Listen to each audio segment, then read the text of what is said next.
What is your name again? Timmy Sherrill? Timmy Sherrill. Just pull up your file. Timmy Sherrill. All right, you ready to go? Sure, bro. All righty. Welcome to the Creativity Theory Podcast. I am your host, Cameron Smith, and today my guest is Timmy Sherrill. Welcome, Timmy. Hey, thanks, man. Thanks for having me. Thank you for coming. Yeah. Timmy is the owner of was Nutt Street Comedy Room. Now it's Dead Crow. And he was my mentor for my high school senior project. And we've been friends. We've been buddies for 10 years. I don't know if you'd call me a friend. But of course. Oh, okay. Yeah. Just wanted to make sure. Yeah. Just wanted to make sure I was being too forward. No. So before we get into it, I don't know if you're familiar with the format of the podcast, but I do run ads on here, so I just got to get through a quick couple of ads. Let's see this first one. Anything that's going to affect my political career? Potentially. Okay. Today's episode of the Creativity Theory Podcast is brought to you by Hendrick Toyota of Wilmington. We know shopping for a new car can be difficult, especially if you're new to the process. That's why we here at Hendrick Toyota of Wilmington will do our absolute best to take advantage of those who are financially uninformed. No established credit? No problem. How about a 2003 Camry for $14,000 with 37% APR over 72 months? Don't know what that means? Perfect. We have a stack of legally binding documents for this very good deal with your name on it. Come on down to Hendrick Toyota of Wilmington today, located on the intersection of MLK and Market. Pretty cool ad, huh? That's great.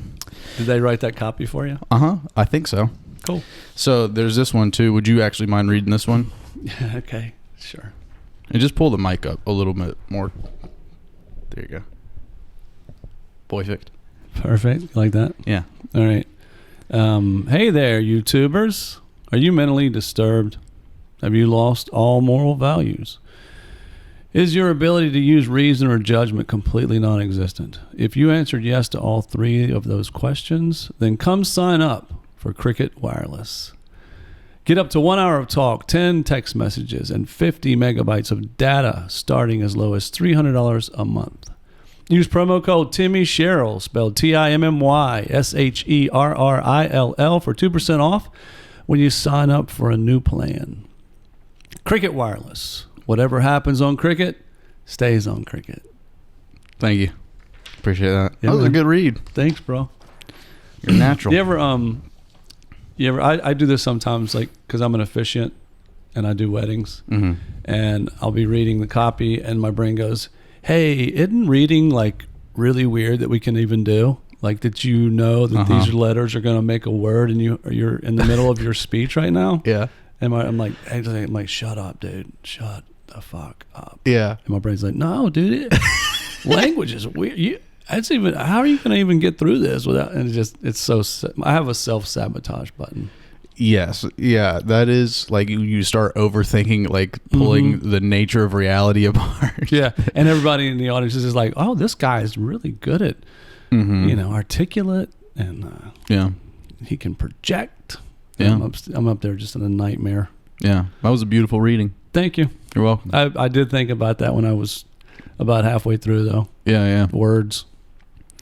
So I want to just go right into like kind of the origins of you getting into comedy and then starting Nutt Street Club. Sure. So just tell us a little bit about that journey, like what got you into stand up, what got you to start, and then what led you to opening up the club. And what year was that you started the club again? I think it was 09, okay. 08. Yeah. 08, 09. I think 09. That's kind of what I've landed on. But yeah. So before that, though, there was no comedy in town at all. Like there were no other comics that I knew of, you know. And then one day I had heard about the Juggling Gypsy, which is now Barzar. I don't know why he changed the name. Yeah, you can't say Gypsy. We're gonna have to bleep that out. Really? Yeah, that's why. That's why it was changed. Is that? Yeah, there's got to be some sort of reason why he changed it. But I meant to ask him, but I keep forgetting. But they were having an open mic, and I don't even think it was supposed to be comedy, but it just kind of evolved into a comedy open mic. Yeah. And it's something I always wanted to do. Never really had the guts to do it, but decided to go down there, and it was 3 minutes. That's what they were requiring, 3 minutes of comedy. And got there. I was like, you've been there. You get there on time, and it's you and the bartender. Yes. And no one shows up till like an hour and a half, 2 hours later. Yes. I don't know. It's always been like that. But so I get there, and it's me and the bartender, and just an empty room. Never been there before. Kind of freaking out. Just started, nerves got to me. So I got in the car, drove back to my house, which wasn't that far at the time, and got in the driveway and was getting ready to get out of the car. And I just told myself, if you don't do it now, you're probably never going to do it. So I went down and did 3 minutes. Had no idea how I was going to get through it. That seems like forever when you're first starting out. Yeah. And did it. Had a good time. Next time I went up, I did 20. Or thought I could do 20. And you crushed it, obviously, right? It was like, no, it was it was a long 20. Yeah. Yeah. It was one of those where like, I did 3. Of course I can jump to 20. No problem. Yeah. That's got to be a natural progression, right? But now I know different. But then, so just me and I met another guy who, Matt Ward, who was interested in starting some comedy, and Nick Shaheen, trying to think, there was Brooklyn, I can't remember her last name for some reason, Brooklyn Green, and a dude that owned a Subway shop, John, owned a Subway shop in Carolina Beach. And so we were like the 5 people that kind of started hanging out together. Yeah. And I ran into a friend of mine that owned the Soapbox about a year later. And we were all doing, Matt Ward was kind of putting together all these little one-nighters everywhere. And we would go and just completely destroy the energy at whatever place we were at, because none of us were any good at all. Yeah. And it was just, no one was expecting comedy, and we would just show up and turn off an ACC game. And like, I'm sure people love that. I remember one time we shut off, or the bar shut off a semifinal game between Carolina and State. Oh God. And then for us to do comedy. It was a sports bar. Oh my God. Shit. That was horrible. They did not like us at all. So we would just do one-nighters everywhere around town, about once every quarter, 2 months here and there. And then I ran into a friend of mine that owned the Soapbox, and convinced him to let us do a open mic night. Yeah. And started it out, and I don't know, it was about 6 months later, it started getting some legs underneath it, and people coming out, and like 100 people will come out just to watch it. Yeah. And then for some reason, the holidays rolled around, and then we didn't do it November and December, and started back up in January, and it was like the whole town had forgotten that it was even a thing. Yeah. And then he had this basement bar. It was a basement. He had a bar down there, but it wasn't really doing anything. And I asked him if I could take the mic downstairs. And so went down there. He stocked the bar with booze. There were no bartenders. So I told him I'd bartend, because I had bartended before years ago. And I told him I'd bartend it and would run an open mic. And so I did that for like a year. And over the course of that year, it literally just picked up really heavy steam. And so a year later, and I always tell people that start mics, it takes a year for it to get a foundation. Yeah. If it's good. If it's not good, it'll never get off the ground. Yeah.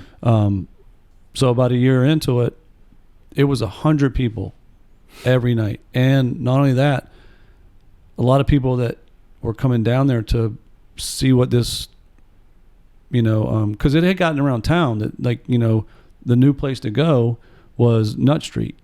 And it was I started it out on a Thursday night open mic, and that's all it was, just a Thursday night. And it got just word around town, just spread, and people would come down there, and as they would come down there, I get people coming up to me at the bar and going, hey, I've always wanted to try this. And I was always encouraging, and because we needed comics. Yeah. And so I was like, absolutely, man, just next week, come up, it's 4 minutes. It's always been 4 minutes. I never gave anybody, I gave a traveling comic one time 5 minutes. Even Bill Burr, when he came in, I gave him 4 minutes. Wow. I don't think he blew the light. I think he was pretty cool about it, but which I thought was awesome when he did that anyway. Yeah. But so it just became a thing, and then I started gathering comics that way, and then that was like Marcinowski and Colton and people like that were still in high school, like coming out, and just Zach Burke, who was coming from East Carolina, like he was literally going to school Monday through Friday, or Monday through Wednesday. He would drive in on Thursday for open mic and go back to class on Friday. Yeah. It was weird. It was awesome. It was a great thing to watch. A great, just to watch him like get up on stage and progress. And then, it was about a year later, he got his first laugh. Once he started wearing the 3-piece suit, man, I'm telling you that Zach Burke, I told him this, I think New Year's weekend, when I was when I was pretty hammered. But I told him, I was like, he's literally one of my favorite comics, because he literally came down there for a year. Yeah, that's dedication to make that drive for a year. Never got a laugh. Yeah, and that's extra dedication. And I'm not saying that to be an ass. Yeah, no, for sure. Because I was the only one bartending, so I would bartend, and I was hosting too. That was another thing.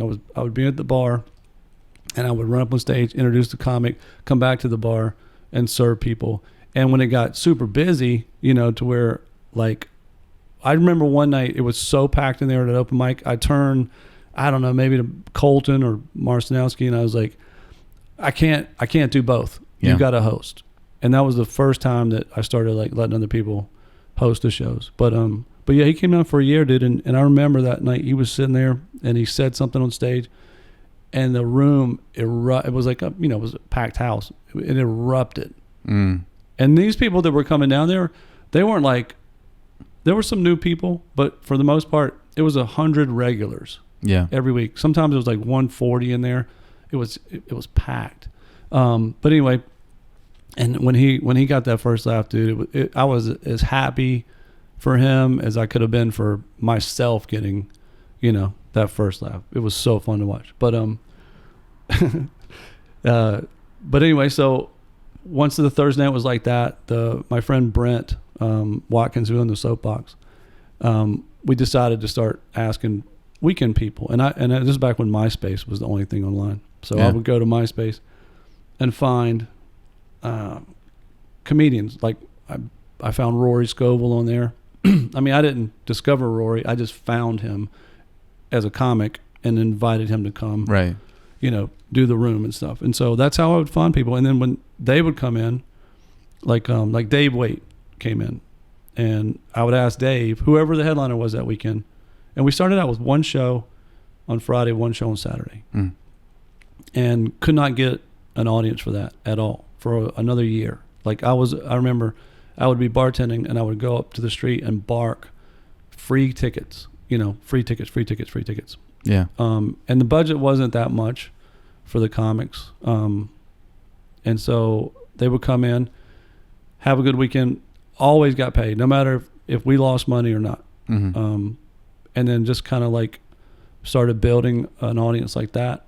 But then I would ask them, who are your favorites? And then they would tell me their favorites. And so then I would get their contacts, invite them in. A little referral system. That's how I built the business. It was all referral. Literally every comic that came in for like the first couple of years was a referral from a comic that I put on stage. And they didn't come in. If I looked at them, I didn't think they fit the room, I wouldn't invite them. But I would like get a handful of like, like Dave would be like, okay, you can do Dave Stone and Joe Zimmerman.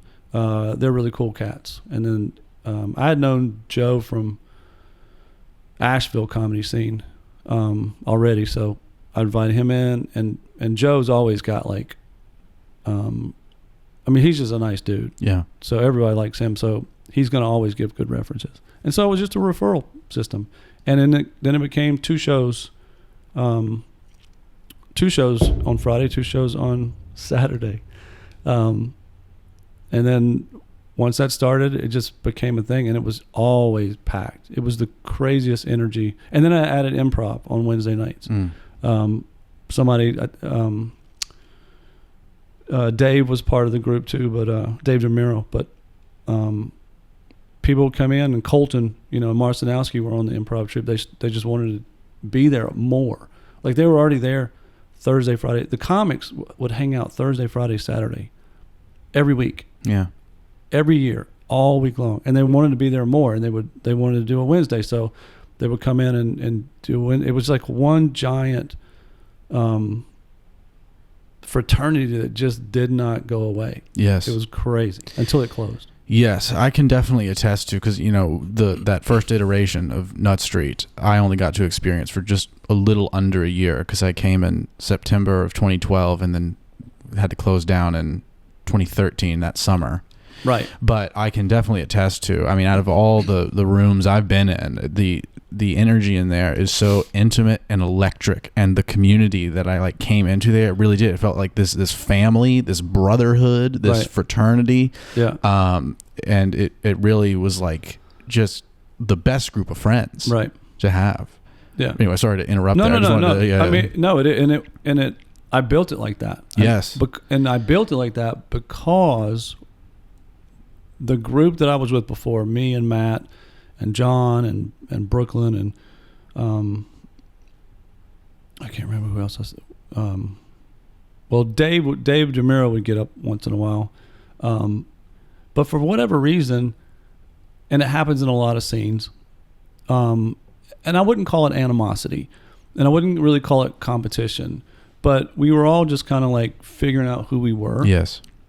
And since I kind of started it, even though Matt was running, literally anytime we went out of town, it takes somebody to be that person. Yes. And I'm not the out of town guy. I don't create shows out of town. You know, that's a whole different type of salesmanship that it's not ingrained in me. Yes. But I'll show up, and we'll have a good time. But so Matt was running all the out of town stuff, but for some reason I kind of became like, and maybe it was because I was older. I don't know. Mm-hmm. But I became like the person people would go and make suggestions to, or ask, could I talk to another comic about, subject matter, or just things they were saying on stage that person really didn't feel comfortable with, and it didn't happen a lot, but it just kind of, and then I made the mistake one time of, I'll go talk to him, and so I went and talked to another comic about it, and it became a huge riff we weren't that big of a group. We were 6 people deep at best, and it became a thing. And then so when I started Nutt Street, I was not going to have that competitive seed. I don't mind you being competitive. Yeah. But you can be competitive, competitively. Yes. But don't, everyone has to raise everybody else. So I wasn't going to tolerate any kind of shit talking about people, or trying to they're doing this and I don't like it, and it's I'm not a babysitter. Yeah. But also too, I'm not going to tolerate the animosity. Yeah, I definitely felt that too, and why I felt like that energy in the community, particularly within Nutt Street, it was this, of course, these groups of comics, just across the world, sure, they have that energy of they're going to rib on you and fucking talk shit and that kind of thing. Right. But, And there's plenty of scenes where this animosity that you're talking about it's very prevalent. It's the case for most comedy scenes. Right. But I do like, and I didn't know, I took this for granted because I didn't know anything outside of it. But I definitely feel like that kind of thing that you're talking about, as soon as it would arise from like someone in the group, it would just nipped in the bud from the culture. Sure. And all that ribbing, it just felt like it was encased in love. Like it was encased like, you're my brother. I'm picking on you because I love you. Right. It never felt like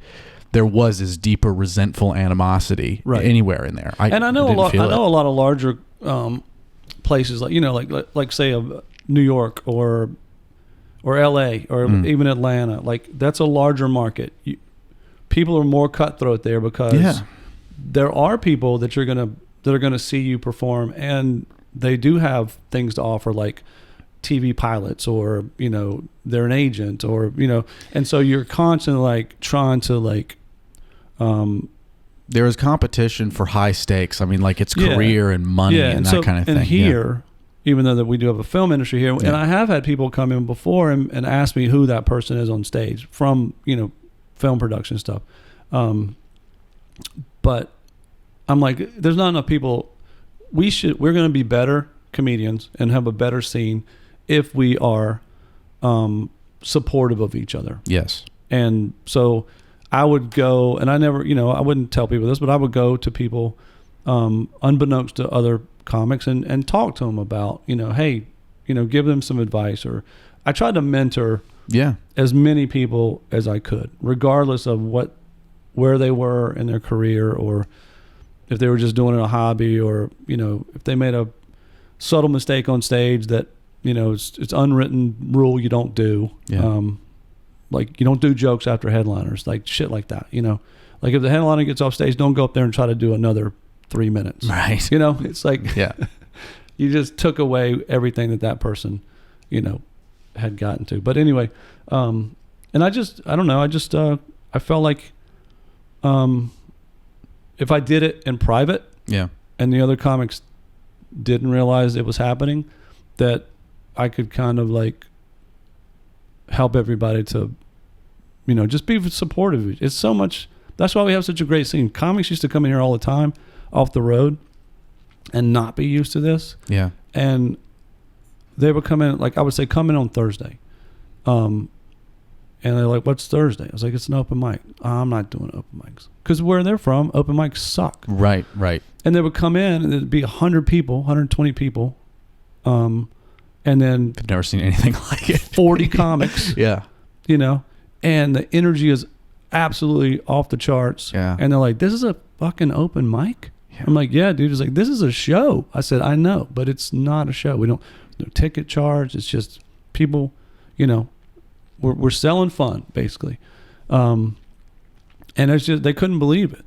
But it is. I mean, I've gone to other scenes and, you know, you can't get stage time. You can't even get people to talk to you. Yeah. Because they're so cliquey. Yes. And that's fine. You know, that's their scene. But I felt like when people would come here, we would invite them in, you know, like the people that come from Greenville or Raleigh, or, you know, it was like, oh yeah, you're a part of us. Whatever's coming in the room, they're a part of us for the night. Yeah. So, but that's how the whole thing started. And then it became too big to ignore. And it just became a comedy club. Yeah, it was so cool, especially like in that time I got to experience Nutt Street, and then I mean certainly even at the last Dead Crow, like the basement version of it, those nights where it was so packed for the open mic that people were standing on the stairs waiting for a seat to open up. I mean, isn't that weird? That's incredible. That's incredible. They would sit on the stairs. Yeah. And then speaking of like the competition within that Nutt Street culture too, like that competition felt like, you know, you go to the open mic and fucking like Bishop or Steve would just like crush it one week. Right. And it was like, but it like, you know, there was like this little tinge of like, damn, like I didn't do it that well, but like it drove you to do better next week. Yeah. Or like, you know, and then Zach would come crush it next week. And it was this very friendly competition, this supportive competition, and people would pass along each other notes and stuff. I remember at Bar Czar one night, you know, very early in the starting, I had some dumb Grand Theft Auto joke, and then it went okay. And then Colton came up to me later, and he had like a little piece of paper with notes on it. It's the first time I ever got notes from someone, and they were actually like helpful. Right. And yeah, I totally like miss that. Yeah. So I want to get into that. Now we've built up this story of like how amazing this place was. Sure. And it was part of the Soapbox, this 3-story building where like the basement's Nutt Street, and then the middle story is a music venue, and then the upper story is a music venue. I vaguely remember something happening. Like, I don't really know the details of something like the bank foreclosure, something with the building. Talk about why Nutt Street along with the Soapbox had to end up closing in 2013. Well, and I can't speak on behalf of this. I don't know the ins and outs of the Soapbox fair side enough. of it. Speak on whatever you're able to. I just know that the bank called the note basically for whatever reason. It was also like 2009 there was the crash, the market crash. Could have had something to do with that. I have no idea. But I just remember Brent kind of came to me and said, we're going to have to shut down the whole building kind of thing. And it was deflating in that, I got it, because I had owned businesses before, like construction, painting business, window cleaning business, stuff like that. When it's time to shut down, it's just time to shut down. Yeah. And so the deflating part for me was having, I had to have a meeting with you guys and just kind of let everybody know that the place that they were coming to and counting on and supporting week after week was, not going to be a thing anymore. So we had that one last show, Ben Roy. Yep. That was the first time I got to open. Closed down. Oh, was it? Yeah. You were like, it's the last weekend. You haven't opened yet. I'm going to let you open on this one. Oh, nice. Yeah. What a good dude. Yeah. You're a good dude. That's what. I was patting myself on the What back. a good dude. Well, that's the way I tried to operate the whole thing, dude. Like, even when I was bartending and we were starting out, and I don't mean to go backwards, but perfectly fine. I would people were having fun on a Thursday night or a Wednesday night, a couple, and they're sitting at the bar and their first time down there, and they're just like, "What is this place?" And I'm like, "What are you doing this weekend?" And they're like, "Well, we don't have any plans on Saturday." I said, "Well, here's free tickets to the comedy show." And I mean, that was the fun part for me. It was like I was giving away fun. Yes. And I knew 100% that when you came here, it was gonna be fun, no matter what. And that's just that weird energy that spot had. Which I'm glad I lived through it. I wish I could recreate it. Yeah. But I wish you could too. I wish I could help you recreate it. Yeah, it's just a weird, it's just it was a whole different. It was almost like everybody was just hungry, and we were all friends, and we, like you said, we're supportive. You never knew who was going to be on stage and knock it out of the park for an open mic. Like, you could have some random person come up that had never done comedy before and be the best one of the night. Yeah. And we loved it. We all just sat back there and just had a blast. But anyway, we as far as when it shut down, I don't know the business side of it, because I was just, like I said, I'm more of just a face, right? Shake hands and kiss babies type, owner at the time. And so I just knew it was dissolving, right. And we just had to figure out what we were going to do next. Yeah, pretty much. You got word from higher up that this is the case. Nothing we can do about it. Go and inform your people. It was like a 2-week notice. It was quick. Or a week, it was very quick. A week or something like that. I remember being in that meeting. It was pretty heartbreaking. Yeah. Yeah. And so then we had roughly a year and a Here half. Again, we keep circling back to that year. Yeah. It takes a year to do stuff. Yeah. Yeah. So when that thing closed down, me and my family, my wife and 2 kids, went down to Florida to visit my mom, their grandmother. And my phone was blowing up like the whole weekend that we were gone, the whole 4 or 5 days. And it was like, I felt like it was every club owner, bar owner downtown, restaurant, asking me to bring that club to their spot. But for all the wrong reasons. Right. Like it was just more money. It was money. They were after the money. Yeah. And they were like, how did you create that energy? And I was like, I didn't do that by myself. That was just, the people that came there. That's what created the energy. But they wanted the money part of it. And nothing against that. I mean, business is business, but then Ray and John from the Real Cafe hit me up, and they were like, we got a second floor that we never use, and except for functions once in a while, it's just sitting there. You can come in and you can just have free reign.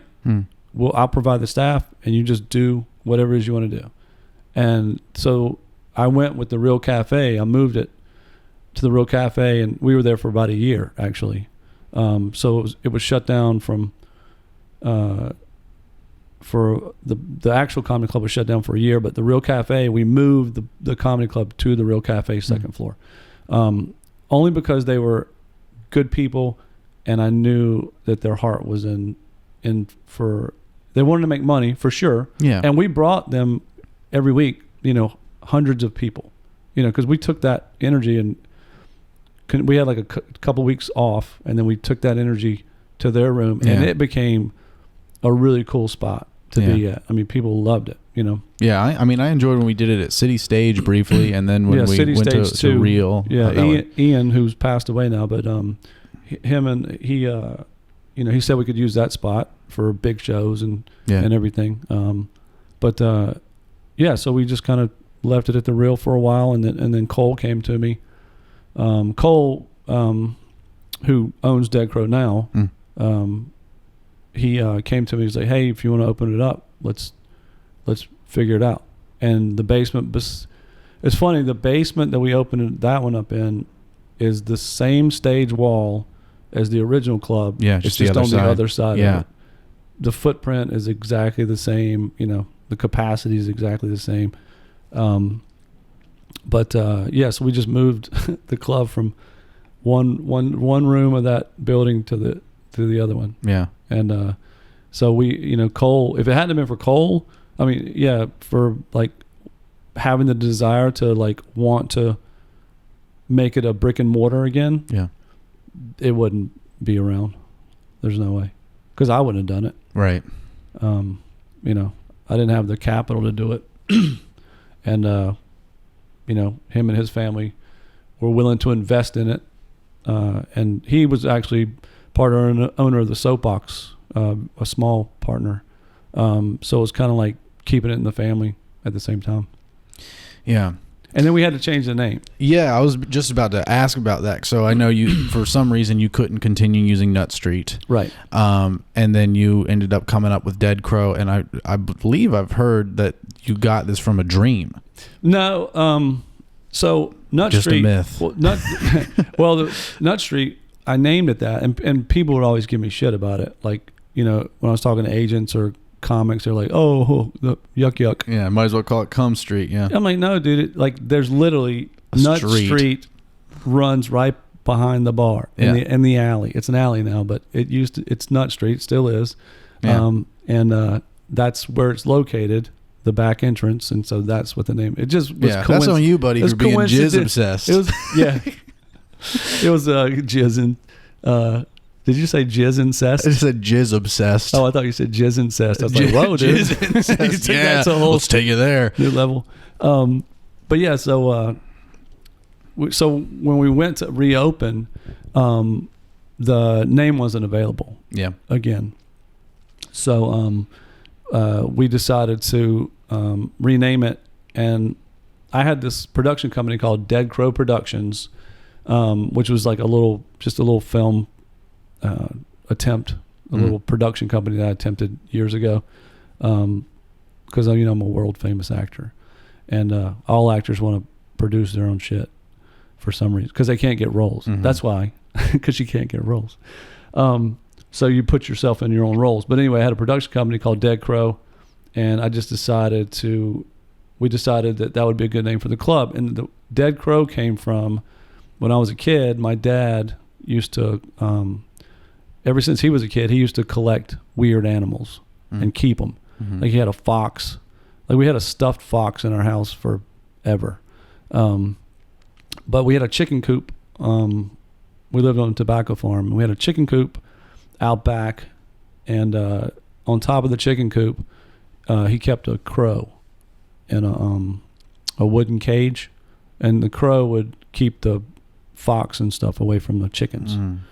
And so when the crow died, it just made sense to call it a dead crow. And so that's how the name Dead Crow came up from my childhood. Okay. Yeah. Yeah. A lot of people think it's because The Crow was filmed here in Wilmington. Yeah. So I've heard that rumor, and I've heard that you say that's not true. But that's not true. Yeah. Though. Someone. I feel like a number of people told me, like, yeah, Timmy says it was from a dream, and he's not willing to talk about it. I'm like, it's very Timmy. Yeah. Yeah.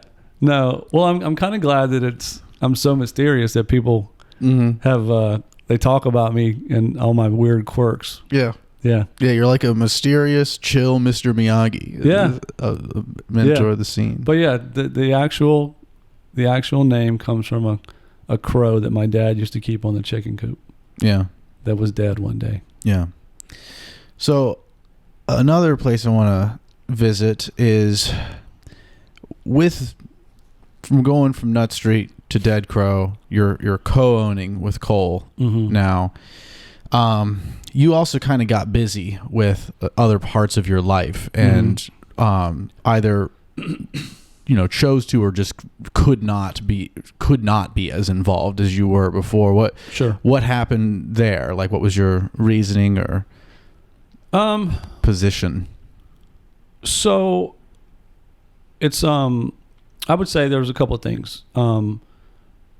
There's a burnout effect that you get when you are booking comedy clubs 52 weeks a year. And so 2009, so this is like the 13th year that it's been going on. So I didn't book it all last year. Amy took over after the pandemic. Yeah. And I didn't book it all during the pandemic. So let's say 10 years of booking. And it's just constant. Yeah, I can 24 imagine. hours a day. Like, our work day ends here around 5 o'clock, and it's still 2 o'clock in the afternoon in LA. Yeah. Agents are out partying at comedy clubs at 1 o'clock in the morning, and they see somebody on stage, and they're like, "Hey, would you be interested in so and so? We just signed them." Just right. Constant emails, phone calls, which I didn't mind. I didn't mind at all. Yeah. I was learning as I was doing it. I had no background in it.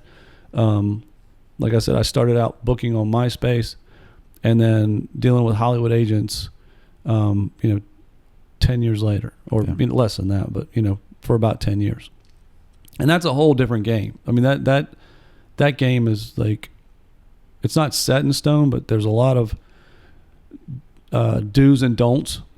And I was breaking every don't you could possibly, because I was coming at it from a comics point of view. Yes. Not just a club owner's point of view or a booker's point of view, but from a comics point of view. Yes. So I would say that if I had one weakness as a booking agent, it would be a double-edged sword weakness, because you would tell me somebody, or try to present somebody to me, and I'd be like, that person, they're never going to make it. I mean, I knew, like, I could just tell, or right. They were big on TikTok, not TikTok wasn't around back then, but YouTube. They were big on YouTube, or they had, they were funny, on what's the thing? You had like a 20-second window to be funny, and maybe it was Vine or like early Instagram the videos or something. The social media aspect of it. Yeah. Or they would send me actors. They're like, this person's been in blah, blah, blah, blah, blah. I'm like, I'm not booking actors. I'm booking comics. Yes. And so I tried to be very pure to comedy when I was booking. And so that would be my weakness in a booking standpoint. Yeah. Or I didn't think you fit the club. And I'm sorry, I know the energy of the club. You just don't fit it. And so, but at the same time, it was not a weakness. Yeah, because that's exactly what I presented. It didn't matter when you came to that club, or even when you come to Dead Crow now. Mm-hmm. It don't matter. Like, it's going to be somebody good. I used to have people come all the time that have bought tickets and will walk up to me at the bar and go, "Who am I seeing tonight?" And I was like, "Oh, you don't even." But that's how much they trusted the booking side of Dead Crow, and Nutt Street. Mm-hmm. They didn't care who they were coming to see. They just knew they were going to go have a good time.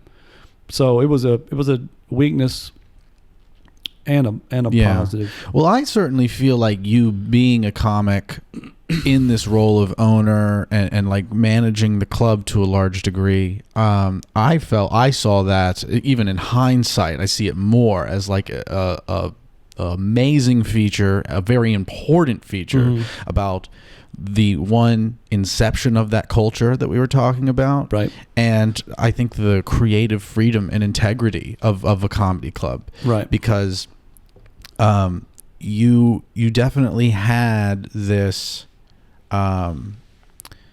understanding about the art that even when people would fuck up, from like a business point of view, if you were there seeing it, you had this nuanced ability as a performer to know like that was an honest attempt. Sure. And that was actually a good bit. That was just kind of the audience wasn't there for it. Right.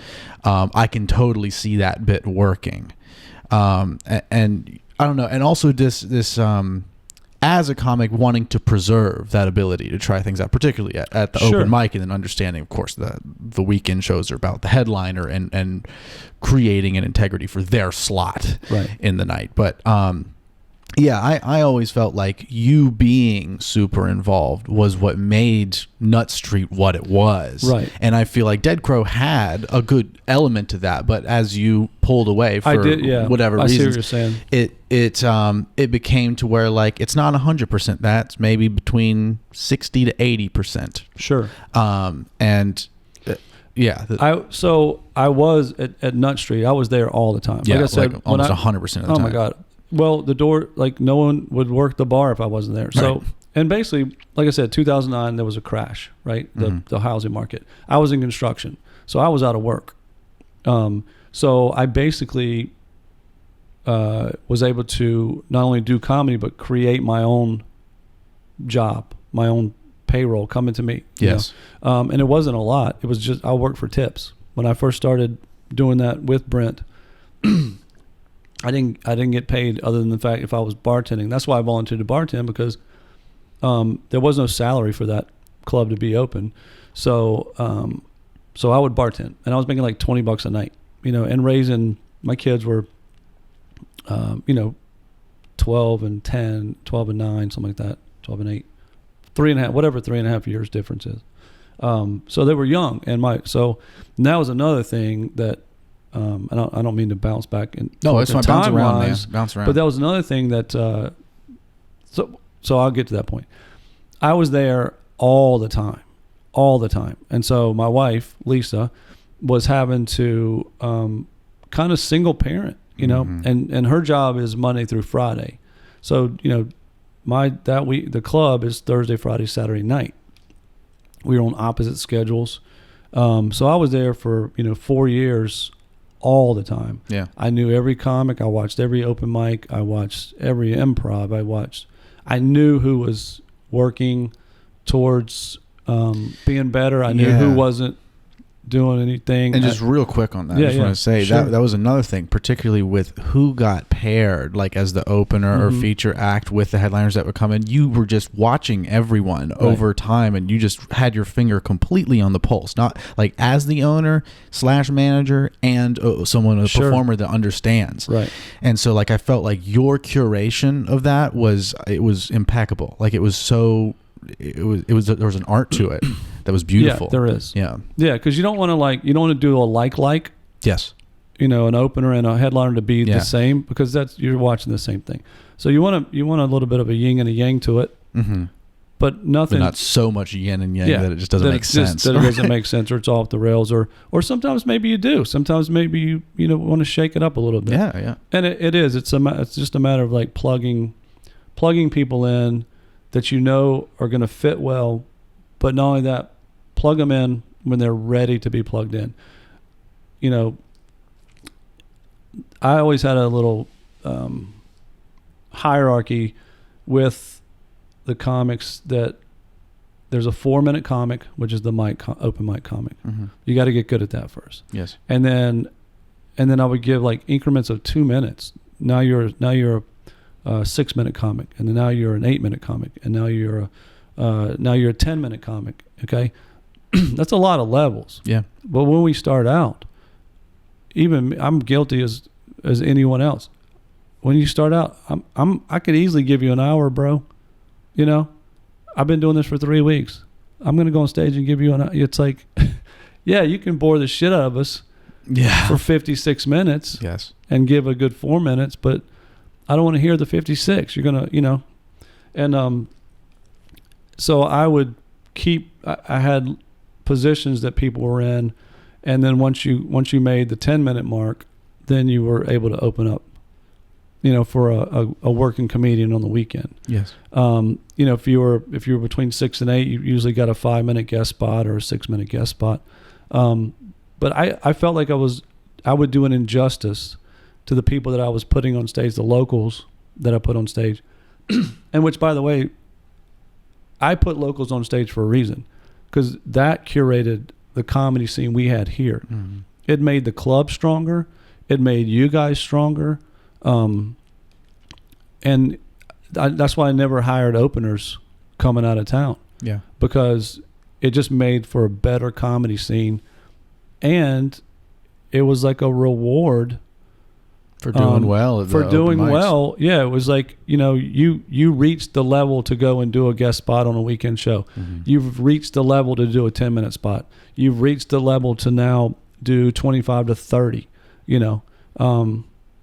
After that, you basically can headline another 15 minutes. Once you're at 30 minutes, another 15 minutes is not that hard to incorporate. Yeah. But I wanted people to be, if you had a 10-minute spot, I want you to be killing it all 10 minutes. Mm-hmm. Now you may try a joke that doesn't work. I'm never going to fault a comic for that.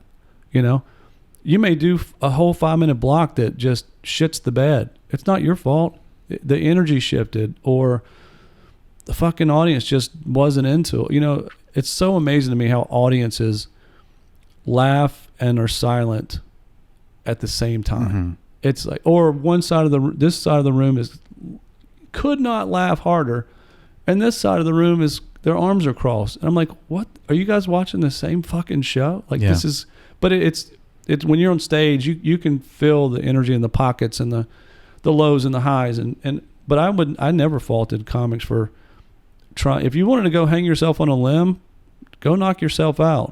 You may not make it back to the tree, but anyway, so I just kept those levels, and I encouraged people to do well, not for my benefit. It was benefiting the club. I'm not going to lie. I mean, having local talent that we could pull from benefited the club way more than inviting people that I didn't know to come in and do a shitty 25 minutes. Yeah. And now I got a shitty show, I was so confident in everybody that went on stage at Nutt Street and Dead Crow. There was no doubt in my mind that they were going to knock it out of the park. Mm-hmm. And so I knew I at least had a good first half of the show, regardless. Yeah. But, I mean, that's kind of how it was set up. Yeah. So... Oh... No, go for it. No. Here, I just remember we were talking about how I pulled back from it. So I was so immersed in it that I neglected my family at the same time. Yes, yeah. Honestly, would tell you. Yeah, that was kind of what I was picking up on. Like, it was not like there was a little bit of burnout. It felt like, but it was mostly like I just can't give that kind of time to this place right now. I remember the argument so vividly because I felt like I didn't have a job, and I was creating income for the family, basically. Yeah. And we we would my point of view for the arguments, my side that I would stand and dig in on was, let's say I was like I would pull something so profound out, like some position that I would never reach in society. Well, let's just say I was a brain surgeon. I would have to go to school and then, get my doctorate and then, just residence. And I would just, but I think that was my way of like justifying that everybody's going to be broke when they're starting out a business. You're just not going to make money, and we were 4 years in, and, I was definitely making a small stipend for the week to book the room. But I wasn't bartending anymore. So all that money was gone. Because once the club became so successful, they started bringing bartenders from upstairs to work the room, and they needed to, because it was so busy. There was so much booze that went out of that 100-seat bar. Sure. Our door staff were emptying recycling cans 5, 6, 7, 8 times a night. And these are like big, giant trash cans. Just so much booze. Because it was like an open door policy. You can come in and not watch the show, or you can come in and watch the show. It was just people coming from upstairs, bars coming down to check it out before they went and saw a band. It was just, but anyway, it was, so I didn't feel like I was neglecting the family. I felt like I was, attributing or contributing. Yes. To you're providing. Yeah, providing. But I was also there during the days and stuff. I felt like I was equally there. But when you're by yourself with kids, it's a struggle. And if you're doing that for every night for every weekend, so I couldn't do anything on the weekends at night with her. So I was neglecting her as a wife. And just completely immersed in the business. Yeah. And so after a while I was like, it got to a point, I swear to God, if we hadn't had kids, we would not be together. Like it was like borderline, a divorceable time. Yeah. But my thing was, let's just keep plugging, let's keep plugging. And so after the new place opened up. That's a derogatory way to talk about your wife. Let's just keep plugging. It's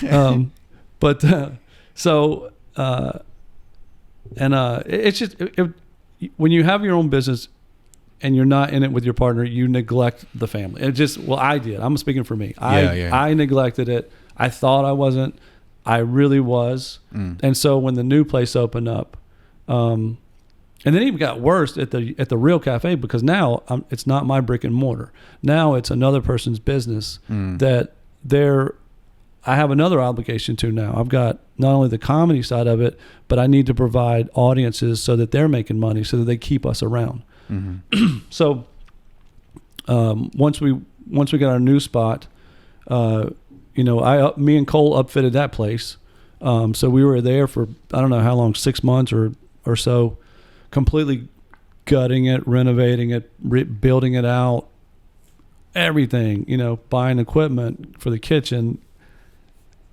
So that was another year of neglect. And then, so when the new place opened up, I just didn't want to, I was getting burnt out booking, and I was really burnt out with the arguments that I was having at home, and justifiable arguments. I'm not saying no. I deserved every, and I feel like she was reaching out. She was like, "Hey, come back. Yes. Don't. This is going way too far. Come back." Which sounds very, like it was literally on a cliff, I think, and just one shove off would have done it, but. So I feel like at that moment I was like, okay, I talked to Cole and I'm like, I'm just going to book. I don't want, and I, in the beginning when you open up a place, the owners have to be there. Yeah. They should be there. So we were bartending. I was in the kitchen, cooking sometimes, it was just one of us were there all the time. And so I just saw it like, it's just too much. And I wanted to pull back, because I didn't want to get a divorce. Yeah. And I didn't want to miss my kids. I already missed a shit ton of my kids' life anyway, just from chasing, comedy and chasing acting and putting all the energy into that. I feel like I was around, and maybe all parents feel this way. I feel like I was there, but I feel like I missed the whole fucking thing. It's just weird. Mm-hmm. And I know people have to work and you have to make money, especially if you're broke. And we've been broke like the whole time we've been married. Yeah. It just, it's just expensive. Life's expensive. And and of course me chasing the entertainment dream Mm-hmm. does not pay Yeah. at all. And if I'm a comic and an actor, that's a train track. It's a double whammy. Double whammy going right off the cliff. Yeah. So I just decided, I'm just going to book the room and pull back from being at the club physically. And I was kind of 50-50 there. And then at the new place, when it opened up after the pandemic, I was just mentally done. Like, I didn't want to. It was so far removed from what we had started with, Mm-hmm. because it's a business. And I think that's one reason the energy was so cool with Nutt Street, is because it wasn't really a business. Yeah. I don't even think it was ever on paper. Really? Yeah. Like I owned That's it. so cool. I owned it, but I didn't really own it. Right. It was like a verbal agreement. It was like a verbal agreement, Yeah. and it was never. I don't think it was ever fucking registered. I don't know Wow. what. So I think that's why it was so fun, because I'm not a business. Yeah. I can start a business and I can make it awesome, but when I got to do books, Fuck that shit. fuck that, man. Like I'm just not that guy. And so like I ran it like it was a business, but it wasn't a business. I wasn't running it like a business. I was running like a fucking great place to go hang out. Yes. And so, but in reality, if you have employees and you have staff and you have equipment and you have bills and all this stuff and account, it's got to be a business. Yeah. And so Cole and his brother, Jared, and Amy are great Mm-hmm. at running businesses. I am not. So Mhm. I felt like, and I still do, only thing that I bring to the table is me Yeah. as a comic, me as a friend of comedy. And so I felt like I can't run a business. Mhm. I can run a business. I can't do the legal stuff. I Yeah. can't do the accounting. I can't do, the business 101 side of things. And so I didn't feel like that I needed to be in the way of that. And I also feel like I really, years ago, before way before the pandemic, I felt like, okay, is it better just to let it go like a child? Mm. Like you made this child, you helped it, through its stages of getting on its feet. Are you doing more damage to it by trying to like really hold on tight? Yeah. Or should I just let it go and give it, Amy has such great ideas for the club. And I mean, way more like business savvy than I ever was going to be. Mm-hmm. And, Cole and his brother especially is like, his brother loves numbers. Yeah. The complete opposite of me. But, so he does our accounting and stuff. And then they have accountants, and then those accountants have accountants. It's just like the business side of things is, you've got to keep them open. You've got to pay staff. You've got people to be responsible for. I can't just run it like a, my garage on a weekend. Yes. But although that was fun doing it that way. It was so fun, dude. But so that I just felt like if I can't offer that, and it's become as big as it has become, and I don't mean like there's chains of them across the country, but it has become literally from a basement bar with maybe 10 eclectic folding chairs that I found in the 3 stories of that music venue that were our audience, to now being, a lot that sits on fucking, I don't know what an acre looks like, but I know it's not an acre, but it has 3 points of sale, 2 bars, a service bar, cocktail waitresses, bartenders, door staff. Yes. The new club is incredible from man. like a architectural and like layout point of view. Dude. It's nice. My goal was to like make people laugh. Mm-hmm. I did that the first year of this whole thing. This thing has grown and succeeded way more than I ever thought. I ever even not thought, but just set out to do. Yeah. So I don't want to stand in its way. And I feel like I was a decision maker. And being a decision maker, I don't, they still consult in me, and that's cool. They don't have to. Yeah. But I don't want to be the one to like, if it's going to become something even larger, I want it to be even better and larger. And I don't mean like, I just mean popular. Yeah. More popular. If I can stand out of the way of that, then that's what I wanted to do. So, and this way, weekends with my wife are, that's like my special time. Kids are out of the house now. Yeah. And my daughter works at the club, which is cool. She cocktails. She doesn't want to, she's not going to do it forever, but I'm glad she's doing it. And I'm glad, she likes going there because she likes hearing the comedy. Yeah. And she's not a comedian. She's super funny, but she has no goals to be a comic. But I think it'd be a cool place to cocktail, Yeah.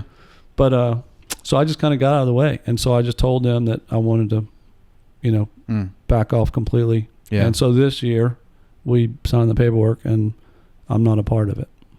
I didn't even really know that. Yeah. Well, that just happened this past year.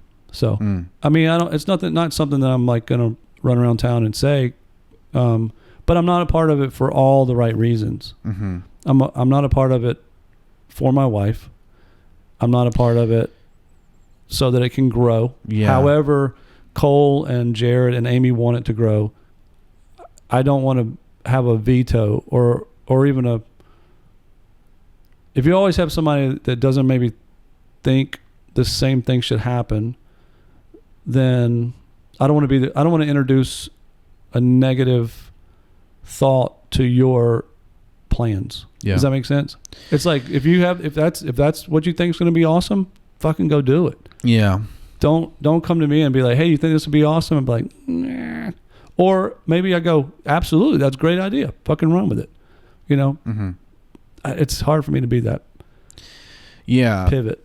So a few things there. One thing in particular is I want to argue on your behalf of this role you played that I still feel is very crucial, because like what you kind of described, that I also agree that I feel that that Amy and Cole and his brother have proven to be great at. That you are not is this kind of left side of the brain administrative, like running a business kind of mind. I agree. I think that they're great at that. But this thing that you had, which I think circles back to this whole like culture within the club, and I think what really made the shows themselves and the curation of talent and that kind of thing really stand out and like feel like you're inside of an art, like that is what I feel like you provided, this very necessary like right-brained encasing. Sure. And again, I love the club as it is now, and I love what it's evolved into, and I accept it. But it's kind of like part of me wishes that we had both. Like I wish we had this new iteration of it exactly as it is, and like letting Amy and Cole and his brother all kind of push it in this direction and try their ideas and run it this way. But I also wish we still had this like basement that's running potentially not even on paper, right? And it's being run by a comic, sure. Because that, we were talking the other night, and I also want to kind of get into our relation. Were we? Yeah. Like on New Year's when I was fucking hammered. Or you don't remember? I do. Anyway, so yeah, I wanted to talk a little bit about like our relationship, particularly in the context of like comedy club and Sure. fellow comedians, and then, but also you kind of me coming in as an open micer. And you making the decision to try me out on weekend shows, what that's been like. Sure. And, And just talk about that. Well, I just want to I'll circle back to this real quick. The it not being run by a comic right now, the comedy club. I want to say for myself, about myself, in a non-vain way, that I kind of molded, I mentored and molded that energy at the first spot. You know, when we started out Nutt Street. Yeah. Like I said, the energy, just going from one basement to another, I don't know if it was the lapse in between or whatever. The energy was there, but it wasn't the same. Of course. I don't know that it has anything to do with business. I think that spot, where like all the stars lined up for 4 years for us to have that great little basement. Maybe that's just what it was. Maybe it's just the energy in that fucking room, you know? And then years ago, before the pandemic, and when I was thinking about getting out of the day-to-day of it. Yeah. When we opened Dead Crow, a lot of our staff from Nutt Street came with us. Amy was from the Soapbox. Pat was from the Soapbox. Trish. Faith. Our door staff.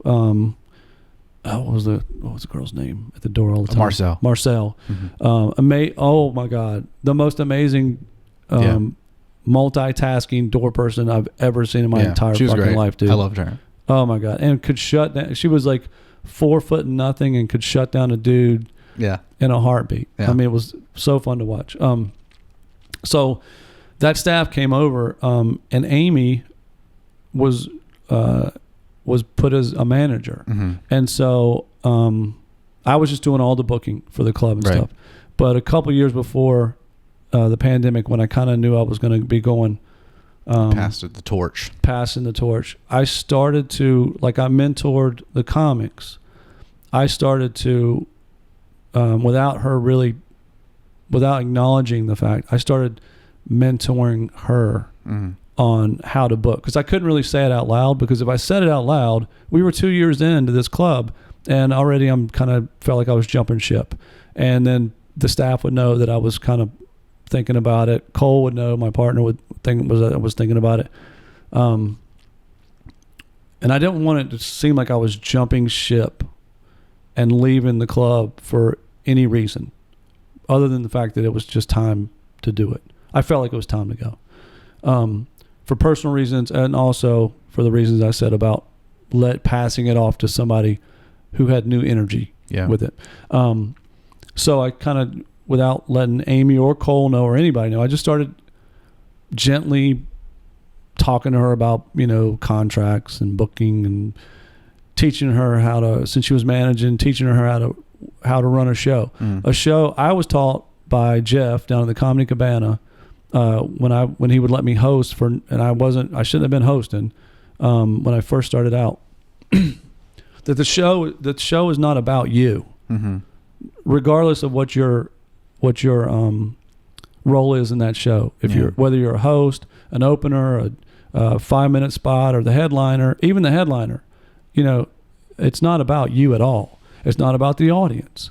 It's just about the show. Yes. And I never knew what the fuck he was talking about. And he would tell me this shit 2 minutes before I went on stage. I could barely remember my first joke. That's how young at comedy I was. Because I was sitting in the back and I was just trying to repeat my first line so that I could trigger that when I got on stage. Yeah. And he would pull me aside and he would say this shit to me. It's not about you. It's not about what you say. It's not about the headliner. Not about who's in here tonight. It's about the show. And I'm like, what the fuck is this guy talking about? Yeah. You know, get out of my head, crazy man. Yeah. You know, and he's owned that comedy club for fucking 30 some years, right? Him and his wife, Christine. And it was the greatest advice I ever got. And so when I started the comedy club, I got it. I was like, oh, it's not about any of us, you know? It's not about what the fuck people say on stage. It's about the show, and I think it just meant the experience. And that would be fill in the blank. The experience of the audience, yes. The experience of the staff, absolutely. The experience of the guy that got on stage for the first time, absolutely. The headliner who came out of town and is used to shitty rooms, and he just had the best goddamn time of his life and can't believe that this place is in a small town like Wilmington, North Carolina. Yeah. That's the show. And so I started teaching Amy about the show. You know, the show doesn't start when the lights go down and the host comes on stage. The show started an hour ago when the first patron walked through the door and the house music was on, and you had the lights dimmed down to the pre-show lighting, and the bar staff was fucking ready to go. And you know, that's when the show started. The show started an hour ago, and no one even knows that. And so I would tell Amy all the time, the show starts when the music starts, when the doors open. And that's why I would always get so fucking mad. And I even taught comics, because I remember Marcinowski, or maybe you sometimes will walk in pre-show and the music's not you can't hear the music. And I guess I talked about it so fucking much that comics that just came down there to hang out before, you know, to watch a show, would go over to the booth and set the lights like they were supposed to and set the music like it was supposed to, because for whatever reason the staff just didn't think about it. You know, I didn't really talk to bartenders and stuff, or Amy wasn't there. She was in the office doing work. But so I started mentoring her and teaching her about the show and about the music before the show and about keeping it tight. Don't fucking hold people hostage. You know, get the fuck off the stage. Like literally, even a headliner, dude. You know how many times a headliner will come through here and we've got to flip the room for the second show, and we have a 30-minute window to do that, and they're deciding, oh, I'm not going to do 45 or 50. I'm going to do an hour and a half. Yeah. It's like, fuck you, dude. Get off the stage. Yeah. And I don't mean that. I don't mean that in a mean way. Yeah. But, dude, you're holding the audience hostage. The attention span is an hour and a half. That's what it was. That's what I was taught, and that's what it's going to be. And they got babysitters. Now I'm sitting here thinking about, fuck, I'm in my next hour on a babysitter. I still haven't closed out yet. I know my tab's $100. Like, I got to listen to you just not wrap this shit up. Yeah. Like, you're not doing anybody a favor. Get the fuck off stage. Yeah. So, you know, tight shows and all this. So anyway, I just mentored as best I could over a couple of years. And I didn't have to mentor much. Amy pays attention. She watches. She listens. And, you know, went over contracts a few times. She calls me and consults on, like, hey, what do I need to say about this? What do I need to say about that? But it's gotten to where, like, I might get a call a month, you know, call every 2 months, whatever. So once I knew I was kind of bouncing out, I made sure that she knew how to run it like I thought would be the best way to run it. I'm not saying it's the best way to run a comedy club, but the best way I've learned to run it. Best way you can pass that, what you know, on to someone else without them literally being you. Yeah. And now I basically consult her, and, like, you know, I had 10 years of dealing with agents in Hollywood. She's in her second year of doing that, you know, so just trying to keep her to not step on those landmines that I've already stepped on. And so the comedy club itself is in great hands. Like, I wouldn't have left if it wouldn't have been. And so Amy is basically, she's not me. She's her. Yeah. And she's way better at doing managerial shit than I was, because I'm just more of a comic. Yes. And I'll run it like a friend.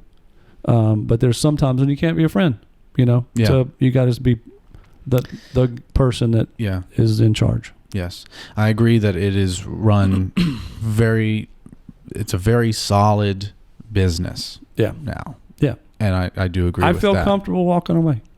Yeah, for sure. But and I want to also pursue my own comedy, you know?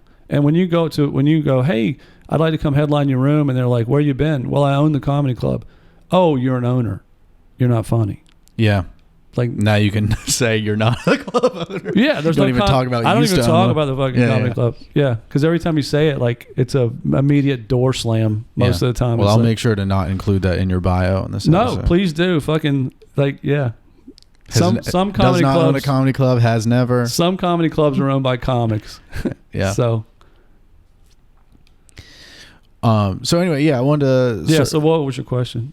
Well, I wanted to get into like our relationship. Yeah. And when just, you came in. Yeah, when I came in, and I mean, like, I well, that's a good story. Yeah, I mean, I know we talked about it the other night. I do remember conversing with you. Mm-hmm. Probably not everything I said or we said. It's fine if you repeat yourself. We're now being recorded. Yeah, so. But no. So I was telling you the other night.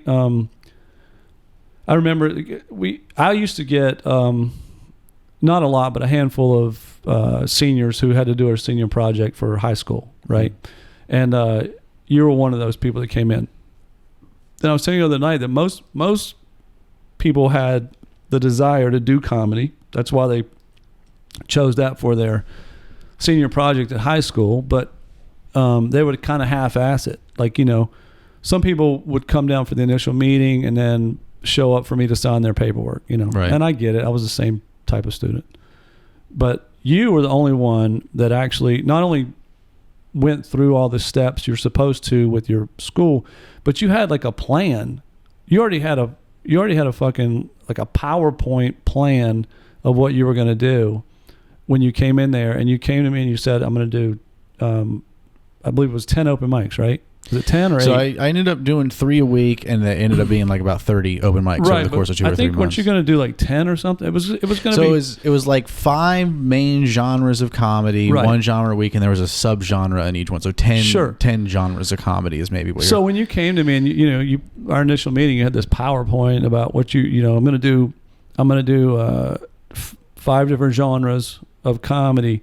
But I'm never going to mention anything to the audience about it or any of the comics. And you asked me not to mention, to comedians, the open micers, what's who going had been on down there for helping me build this place for a year or so, or however long, 2 years, 3 years.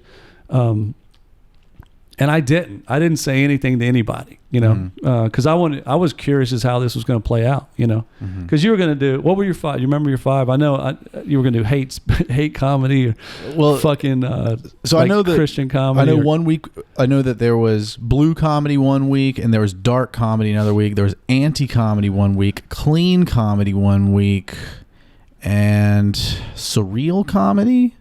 Okay. And then in there was like, and didn't you do a character also too? Yeah, musical comedy, character comedy. I think these are the subgenres I'm starting to list. So when you came in, and you started doing, I don't know the order of what you were doing. So you're just you're the new guy, right? Yeah. And got all these people that have been with me for a couple of years, still coming down every 4 or 5 nights a week, and the cool thing about Nutt Street was the stage was across from the bar, and it was a long bar, like a little hallway to the bathrooms, and all the comedians would hang out at the bar, and watch the show. That way they could get out to the smoking area, and so every week I had a bar full of 30 comedians all the way down this bar, and they would just sit there and they would just all look over at the stage while people were on stage. And every time you went up, and you would do something completely different, and I had never said anything what you were doing. You didn't talk about it, and I would just watch I watched you a little bit, but I more so watched the reactions of the comics. They were bellied up to the bar, beer in front of them, and they're just looking, and then you could just see the expressions on their face, just like trying to figure out this Chinese puzzle. Like what is this fucking kid who was just in here last week doing this? Now he's up there, mind fucking the crowd over here, or now he's a Christian. And I don't know who it was, but about your third time in or so, fourth time in, I just remember a couple of comics turned to me and were like, why do you keep putting this guy on stage? And I was just like, I say, nah, it's good, man. He knows what he's doing. He's good. He's doing a senior project. And they were just, just a lot of head shaking going on. Yeah.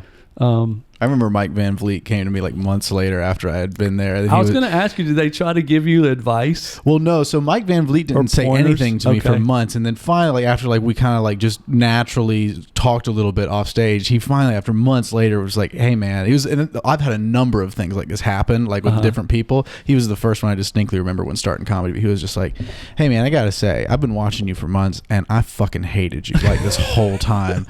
Now that I've talked to you off stage, I understand you're like a normal person, you're like a good guy, so I just wanted to say that out loud. And we've been friends ever since then. But there's so many people that had that reaction of first knowing me from on stage and then this head shaking, what the fuck, dude?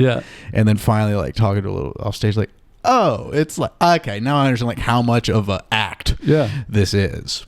Well, and I don't even know, I mean, it was a senior project, but for you, I think it was just another way for you to be creative, because you were already I think when I met you, didn't you have some like obscene amount of YouTube videos online? I've been how long you been doing shit? Since I was like 11. I was like hyper productive in terms of making videos, and I was very like, even though I'd never done live stand-up comedy before, I was very familiar with performing in comedy sketches that I like wrote / directed, mostly not writing, mostly like improv acting, and understood the layout of like a executed joke in that format. And so I felt like my introduction into stand-up was really not learning how to do comedy, but it was more how to translate the skill of doing it in the video film format, and like the acting format, and translate it to the stage.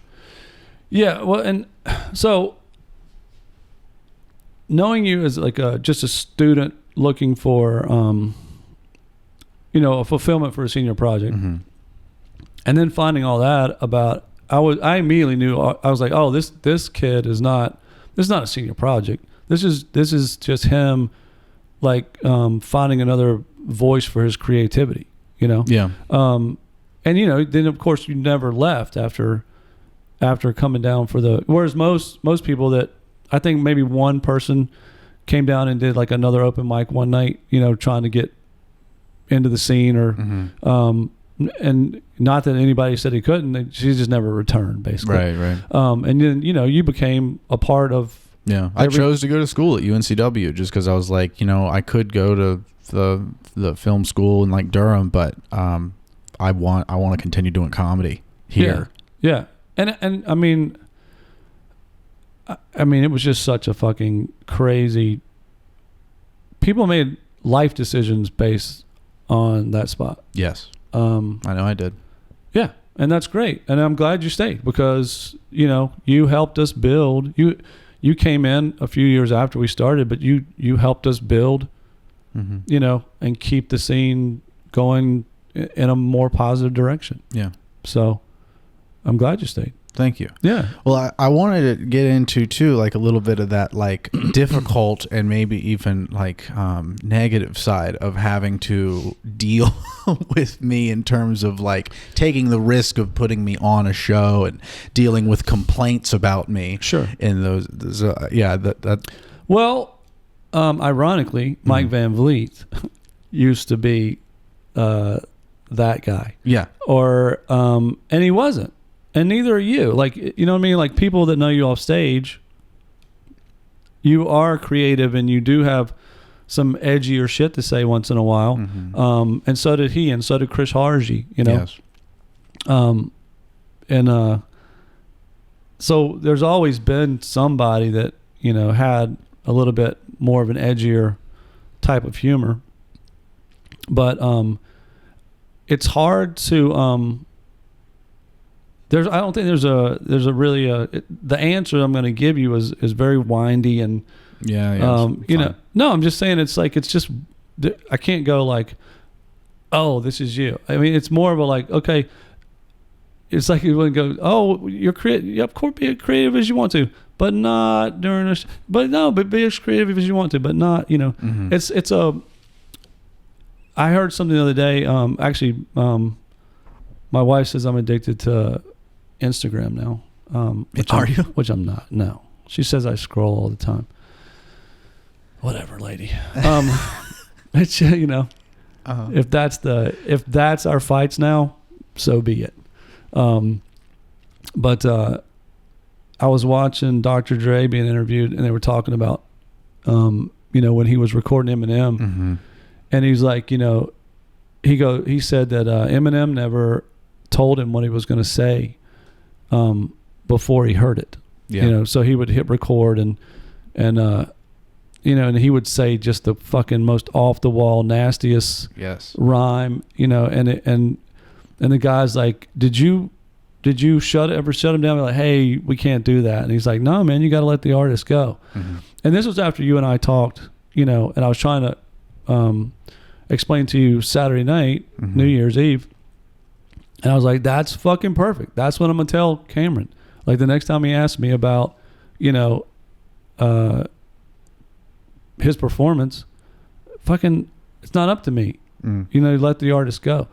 I think over the years, what's occurred is as the comedy club becomes more of a business, then it's looked at under a business microscope. There's sometimes. This scale of like, it used to be no problem. Of course, we're going to let the artist just go. Right. But then it starts to become this valuing and necessity of keeping the business alive and running it like a business. Sometimes letting the artist go and the conflicts balance, with that. Right, and the balance. Yes, I understand that. The balance is so fragile. Yes. Because everybody at the club loves you.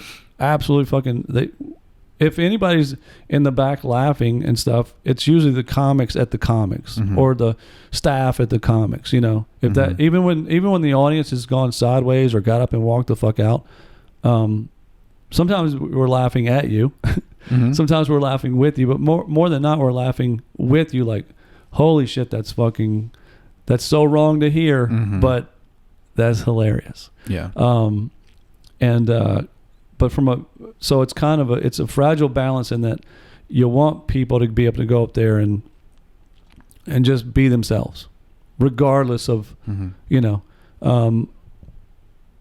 regardless of the mood they're in. Sometimes you're in a good mood and you're going to say some fun. It's going to come out very fun. Sometimes if you're in a shitty mood or a low mood or a depressed mood, it's going to come out completely different. Sometimes if you're fucking hammered on whatever your drug of choice is, it's going to come out, very loose-lipped. Yes. The filter's missing sometimes. So it's not just you, it's everybody that gets on stage. Yeah. And from a business point of view, I think the fragility is you want the audience members to have a good time and come back and not be disturbed or put off in any way, whatever that is. Maybe that's just inside their head they're put off, or they vocalize it back to the stage, or they get up and walk the fuck out. Yeah.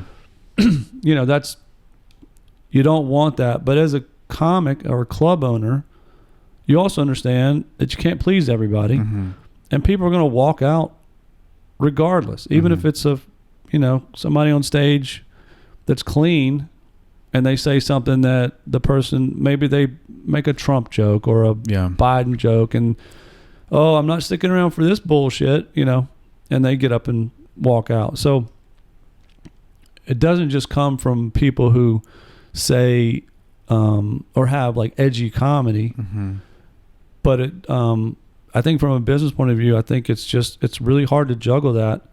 And if you're headlining, you can get away with pretty much anything. Yeah. You know what I mean? They're not going to... A comedy club very rarely has a issue with a headliner, what they say, because that's what the people bought a ticket for. And I can't speak for all comedy clubs, but a lot of comics that I've heard have been banned from comedy clubs or whatever were opening for somebody else. Yeah. And it seems like the tolerance for how creative somebody could be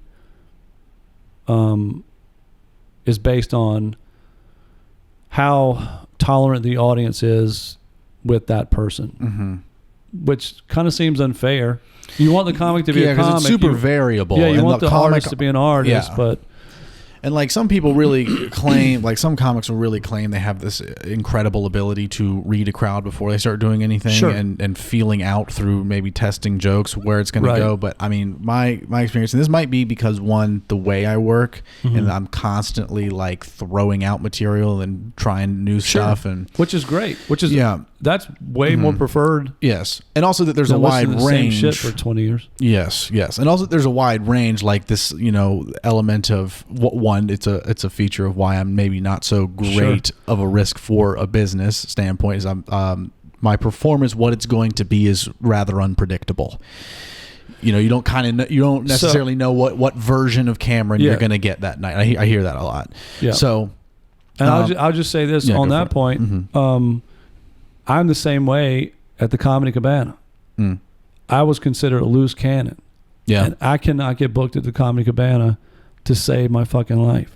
And then the one time I did go back was during a comedy competition. And they used to, they still do. Their lighting is, they have a candle at the DJ booth, and they wave the candle back and forth. So I was banned for a year. And for something I said on stage. I went back for the comedy competition, of which I won. But when I was on stage, I in my head, I was like, you know what? Audience doesn't know I was banned. I should probably tell them. And so I proceeded to tell them that I was banned for a year and why I was banned, because I said the word semen. What? Yeah, dude. And I ended up winning the competition. But as soon as I said I'm banned, I was maybe 3 minutes into my set. Right. I see the fucking candle, the owner back there with the candle just waving and waving and waving. I was like, oh, fuck, I'm never going to come back to this place again. Yeah. And I can't, I don't think they let me fucking host. I don't know. Yeah. But, it's just, going back to you, it's like, I've done the same thing, where and I love those guys, Jeff and Christine. Fucking, they're great. They like me. That she comes up to the club every once in a while. Or actually, she did when it was Nutt Street. But yeah, it's just weird, dude. It's like, I want to perform there because it's right down the road, and I fucking can't get a job. Yeah. But it's because I can't keep my mouth. But because I consider loose cannon, which goes back to you're saying you're unpredictable.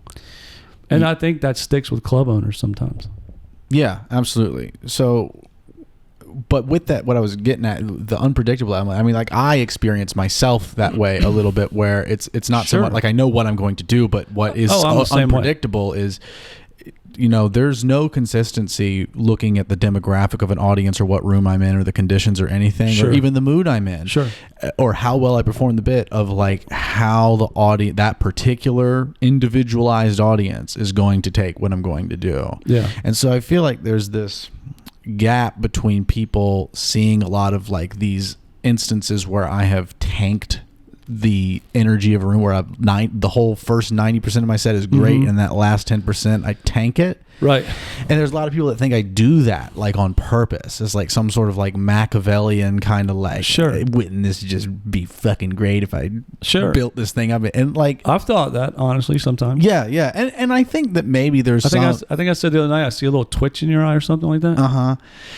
And a fucking switch goes off. And I think but when you tell me you didn't do that, I believe you. Yeah. Well, and I think there might be some truth to that in like my early years of doing it. And I think a lot of my frustration has been like, I'm not this way anymore. How do I get other people to believe me? Sure. And so, yeah, I mean, what this all circles back to, like why I made that sentiment, like why I wish we had both clubs, because like I understand why I can't go up so much at the new club, particularly on like a weekend show, unless I'm granted the ability to headline a show that's promoted as dirty.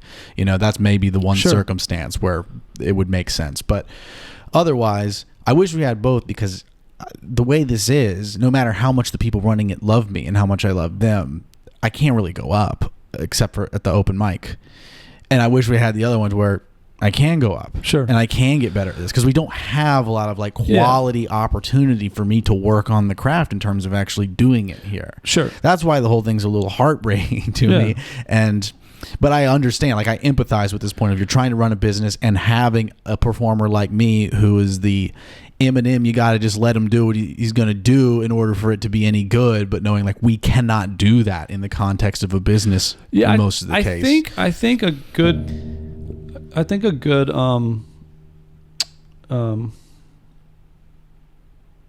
trying to think. I think a good way to approach it is that if you're headlining, you have a little bit more free reign. Mm-hmm. If you're opening for a headliner, and here's another fucking crazy thing that I've built the club on that Jeff taught me when I was at Comedy Cabana. He said he would say this shit too. The show is a pyramid. Okay, it's shaped like a pyramid. The base is the pre-show. You're setting a foundation. The next level, we hand it off to the host. The host fluffs the crowd a little bit, gets it to its next layer. Mm-hmm. You hand it off to the opener, and then you get the energy is constantly going up to a point. And then by the time you give it to the headliner, you have created enough energy that they can go up there and do whatever the fuck they want to do, and the audience is going to love them. Yes. But if for some reason in the middle of that pyramid, something gets fucked up along the way, somebody you shit on it, a comic just completely fucks it up. Mm-hmm. It will never become a pyramid at the top. Yeah. The energy will dissolve back into the sand around that pyramid. Mm. And then the headliner will have to come and build that entire pyramid by themselves, which is a completely shitty way to ask a performer to do. And if you're a good performer, you can do it quick. Mm-hmm. Okay? I don't care who the fuck I follow. Like I know within the first couple minutes you're going to be in my show. You know what I mean? Not what's been created before me, mm-hmm. but now you're going to be in my world, my travel through the next 50 minutes. Yeah. And but a lot of people just can't get over the fact that the pyramid's busted.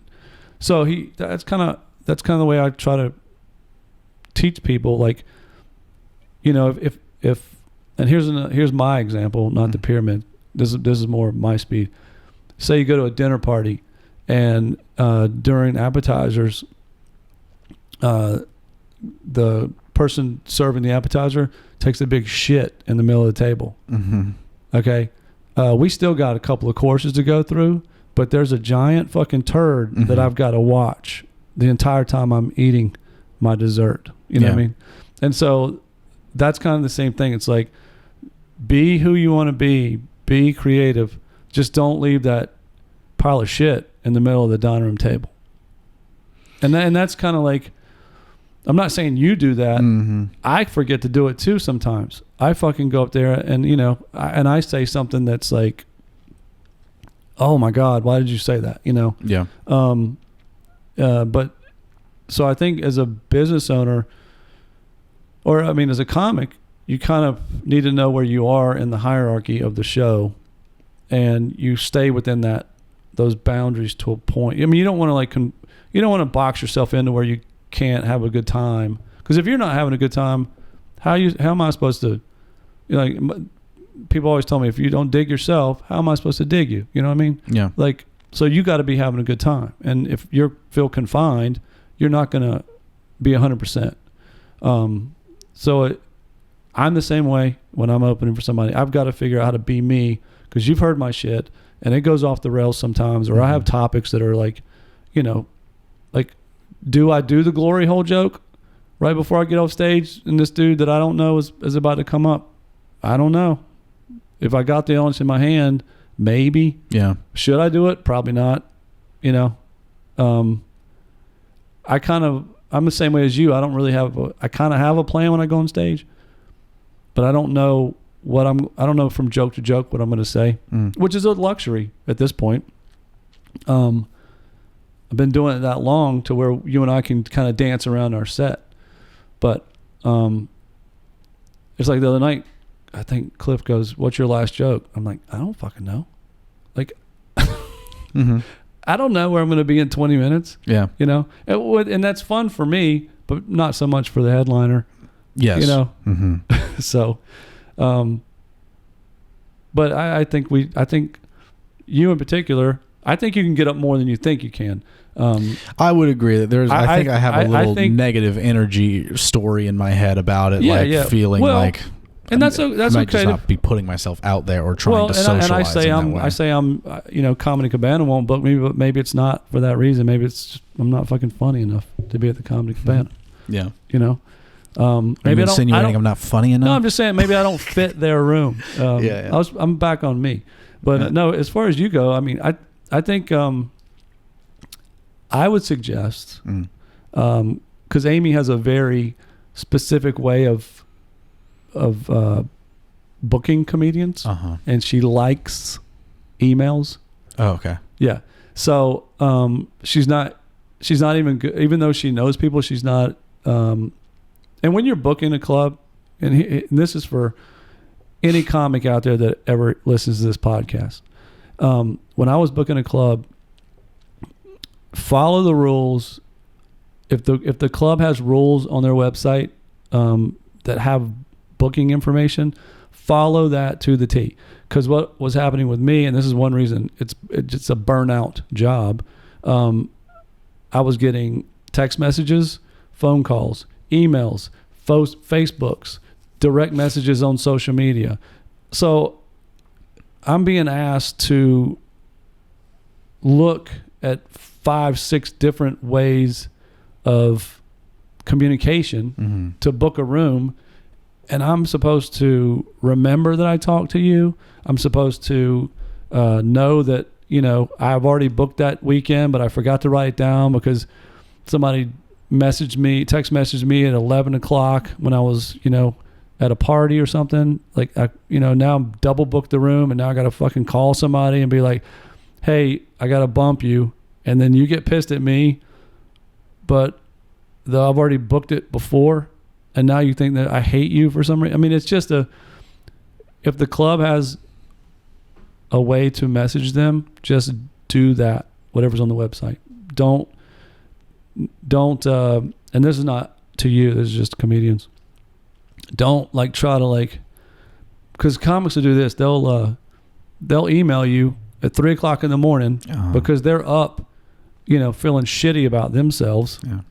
And then 9 o'clock in the morning, you'll get a hate email because you haven't answered them yet. And what the fuck's wrong with you? And it's like, oh wow, I'm just having my first cup of coffee. Yeah. And you're second emailing me with telling me how fucked up I am. Yeah. Because I haven't reached out to you in 4 hours. It's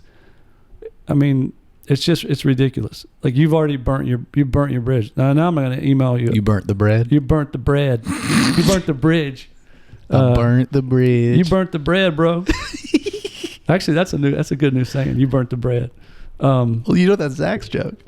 Do you know? No. You don't know about Zach's burnt the bread joke? I haven't seen this set since 2009. Well, this was since 2009. This is like a 2016 era Zach. But man, it's this whole thing about him going in a Subway.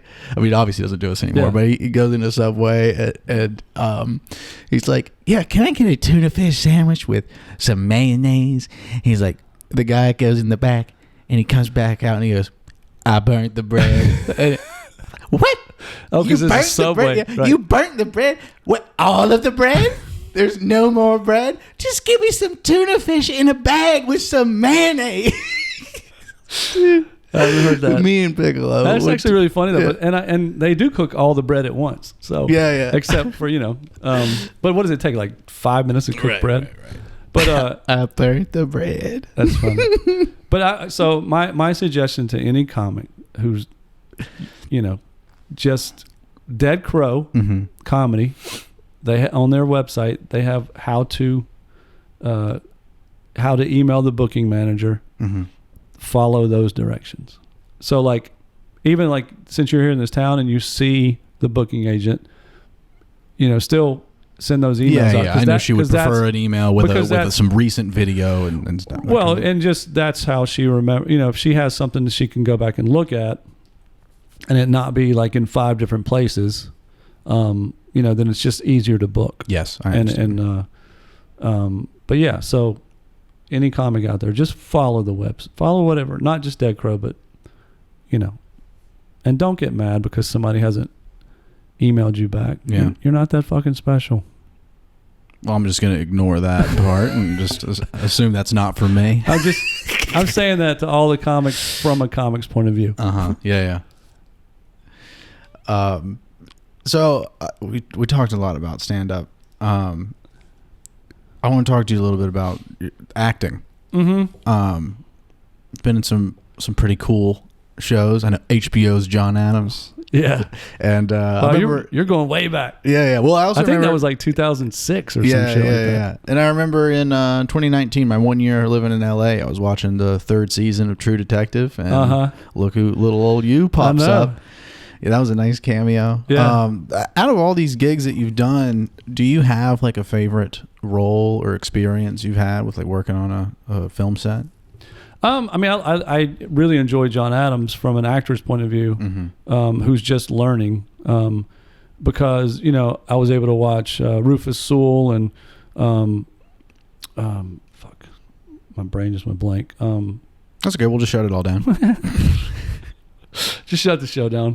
His brain went blank. Turn it off. And this is why I'm not a successful actor, because to be in LA, you've got to know first and last names of everybody you meet. Directors, first ADs, the fucking actors. Paul Giamatti is who I just forgot, which I've worked with him twice. I'm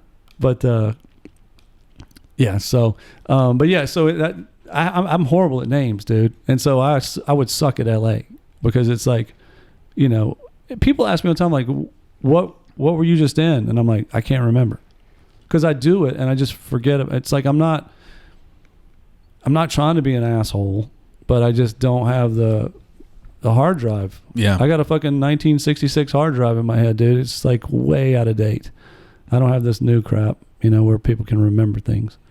So, but yeah, so that was a good one, because I was on set with all these A-list actors, and it was an HBO project. Tom Hooper directed it, and the lighting guy was some famous fucking guy from Japan that, so I just got to watch brilliant people at the top of their game, for 2 weeks. That was awesome.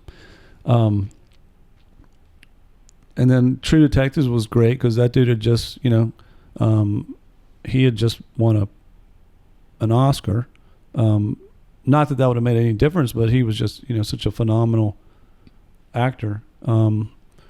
As far as fun goes, other than the local stuff that I've made with friends, which is always fun. Like Birdies. Yeah, Birdies. Yeah, Birdies. Shit show. I'm trying to think I'd say the funnest one was probably Lodge 49. Okay. Yeah, which was Goldie Hawn's son. Here again, I can't remember. I remember Goldie Hawn. She wasn't anywhere near it, but Paul Giamatti produced that, and her son was the lead in it. Very famous actor. Don't know his name. But anyway, it was fun because they just let me fucking be myself. And I was playing this crazy artist, like a, sculptor. And I just could do whatever the fuck I wanted to do. I would actually really like to see you in that. It's just one scene. It's a good, 2.5 minute scene, which if anybody's ever filmed anything, if you film a full scene, they never keep the whole thing in. Right, of course. This the whole thing was in. It was great. But it was fun because I could they let me be myself. And even during the takes, the director came up to me and goes, that was great. Now, he goes, do it just like you did in your audition. You know, and it was just like, I was like, oh, fuck. So somebody actually did watch my audition. The director did watch my audition. Because as an actor, you never know who's seeing what. Right. What kind of, because you jump through so many fucking hoops just to like get an audition. It's absolutely ridiculous. I get it though. There's everybody in the world's trying to do it. Of course, it's going to take some hoops to jump through. But you just don't think the director's watching your shit. You think a casting agent says, okay, you're it, basically. So, but I've had that happen a couple of times. A director would come up and I'm like, what do you want me to do? It's like, just do what you did in the audition. So that's positive to me because that means I made the right choice in the audition, which, you know, doesn't always happen. You get 1 out of 100 things, which means I've been wrong 99 times. Yes. But, or it just means 99 times someone was a little more right than you. Yeah. Well, so, you know, Bobcat Goldthwait did the club not that long ago, and he and I went out to lunch. And he's a director and a producer. There's one of his movies I really liked. It's something with God Bless America. Have you seen that one?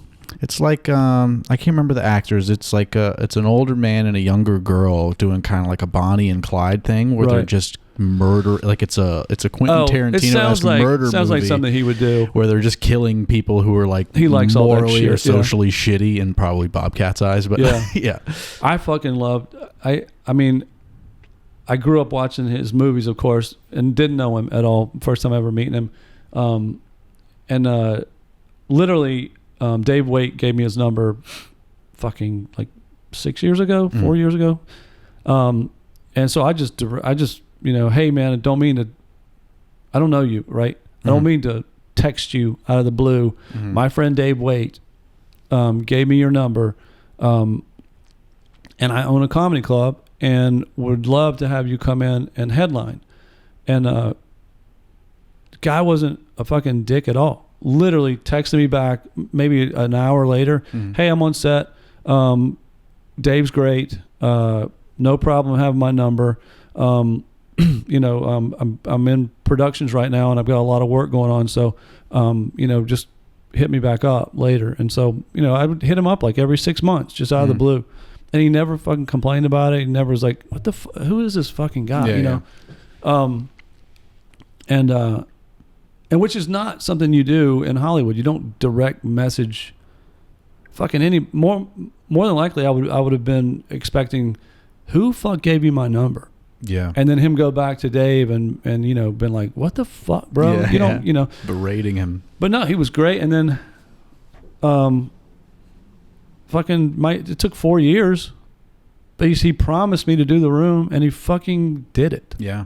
And he didn't have to. Yeah. You know what I mean? And he was great, sold out all 4 shows. But we had lunch, and and just talking to him, like he lived in Hollywood for like 25 years or some shit, and is completely fucking, you know, off the grid. He still does Hollywood, but he lives elsewhere. But I mean, he was just he was great. But it was the first time I had a director in front of me that I could ask him anything, you know, and it didn't affect my career. And I was like, hey man, I auditioned for one of your projects, you know, years ago. Do you watch the tapes? And he goes, yeah, I'll watch every one of them. And I said, well, what makes you choose one actor over another when there's multiple people that would be great at the part, you know, or could do the part, could get away with the part. And I said, I don't mean to ask, you know, but, you know, just from my curiosity, and you've been in the game acting for a long time and you've been directing, like what is it that you specifically look for? And he said, you know, no one's ever asked me that question before and I've never thought about it.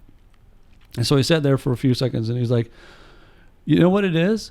Like when I watch somebody, they made the role better than I wrote it. Or when I read it, they made the character better. You know, and that's who I hire. So it's not, and which, you know, as an actor, I'm always in my head. Like, why not me? Why not me? Why not me? And I'm the true believer that you could be doing this for 40 years and nobody ever fucking pay attention. You know? I mean, I've had some really nice small parts but maybe that's my ceiling, and I can accept that. I'm not going to stop trying to, break that ceiling. I'm not going to stop, my goal is to be a great fucking 80-year-old actor on a grandpa on a series, that lasts for fucking 10 years, and maybe that's my destiny, or maybe I just never break the fucking ceiling, but I'm not going to stop trying to kick it. So to hear him say that, it was like, okay, it's just my new job is that when I go into an audition room, I'm going to make the character better than what the writer wrote it. And I'm not going to change his words. And maybe they just didn't see me coming, and maybe I do that and I don't get the role, but that's my goal every time I go into an audition now, is to I'm going to give you all of whatever my choice was, 100%. This is what I see the character as. It may be completely fucking wrong. It may be something you never even thought about, but this is my take on it. Because you don't get it now that everything's taped. You don't get a director going, oh no, you did that. You made the wrong choice. Can you do it this way? So we go in there now as actors and audition to a camera, which is basically a dead fucking room. It'd be like doing comedy in front of nobody. And trying to commit to a choice in a very stagnant environment. If I'm on set, dude, I've got, even like here, if we were an actor, I got a place to put my drink. I got a fucking microphone to play with. I got a fucking TV to glance at once in a while. I got beats, all over the place. In an audition room, you got to make those beats. You got to go in there before I've got a person behind the camera, but there's two other characters in this room. They're invisible. I know where the fuck they're standing. I know where I'm going to look. I know what kind of, not aggression or anything, but like attitude, but velocity. No, not velocity either, but an emotion. I know kind of emotion I've got with this person. I know, like if me, you, and Zach were sitting here right now, we're all friends. 100% all in. I talk to Zach different than I talk to you, not in a better or worse way, but like it's just different. I know you and our relationship, and I've got my relationship with Zach, and he's got it with you, and you've got it with him, and he's got mine. So it's just constantly, we're talking to each other in a way that we're dancing around what we know about each other. Even if we pick, I'm going to pick on you a certain way that I don't pick on Zach, because he may not be able to handle what you can handle. You know what I mean? Ain't that the truth? Yeah. Fucking Zach. But yeah, to get back to it, it's acting is that was my first choice. Yeah. If I could choose anything, I would of course choose to do both. If you had to choose acting over comedy, you'd choose acting. I don't know, man. I would have in the beginning, but now, and the reason I got into comedy and started doing an open mic and stuff was because my acting career, I was just starting out, and it's the same thing with acting as like comedy. I thought I could do way more before I could do it. And even now, after doing it for 15 years, I feel super confident going into an audition room, but still super nervous on set because I'm not on set as much as I am, if I was on set every day for 20 years, fucking, you'd have all the confidence in the world.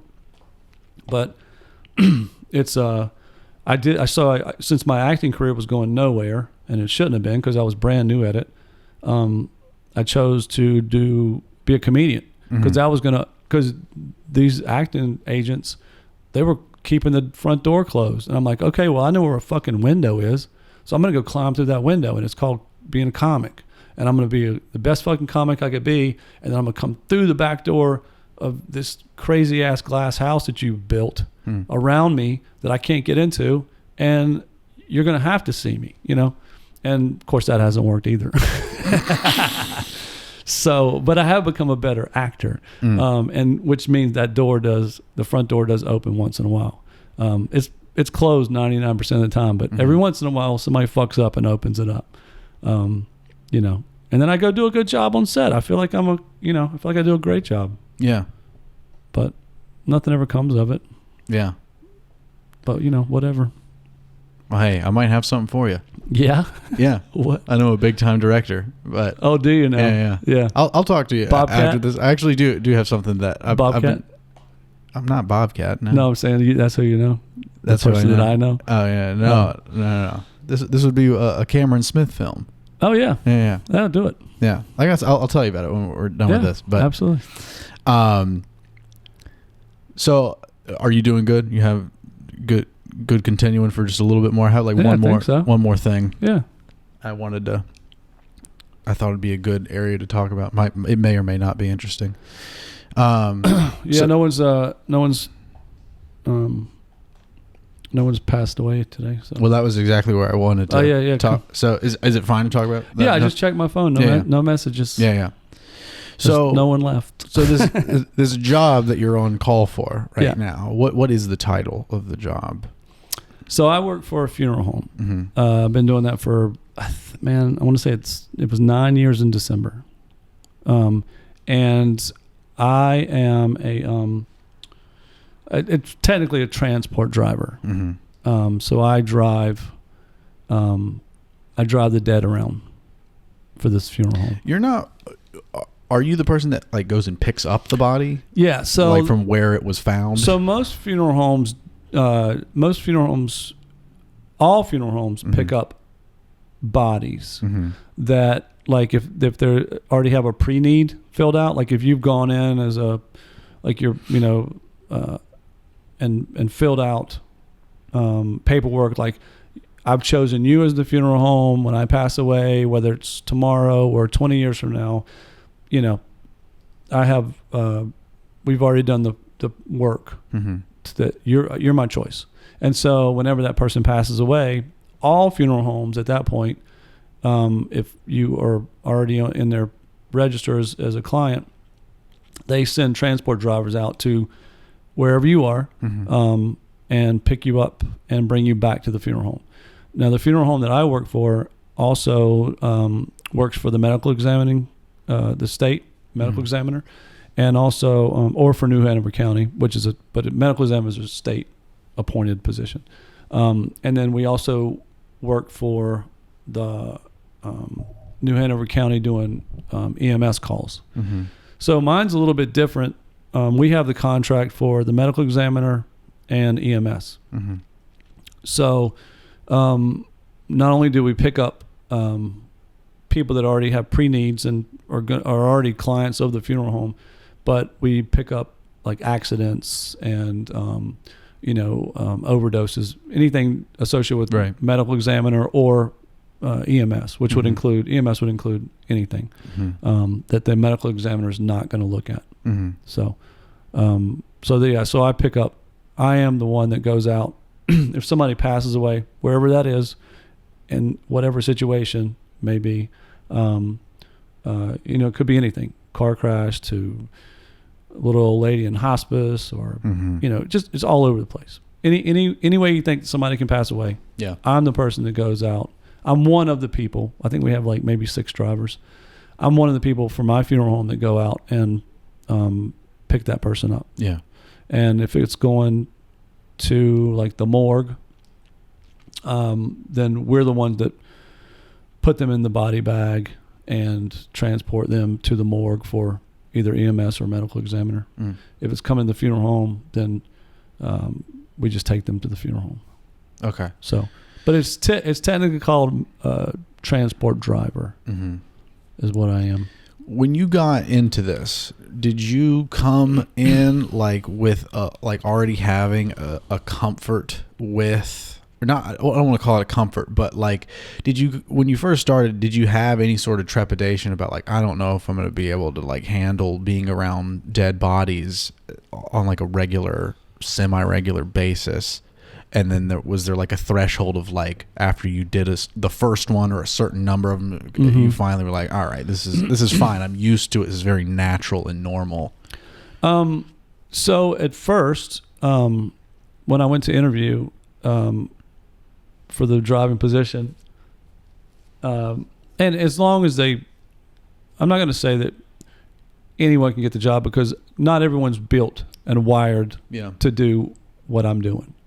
You just have to have a certain wiring to be able to get away with it. Yeah.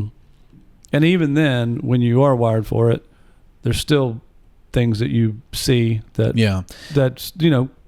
set you back a bit. Yeah, that my imagining from what like little I've heard through, I mean, maybe you at some points, or I know Bishop has told me some stories in particular that like I feel like 90% of it I could probably be fine with, but there's that 10% of it. Every once in a while you see something that's I tell people that they're always kind of interested in it. But I had before maybe had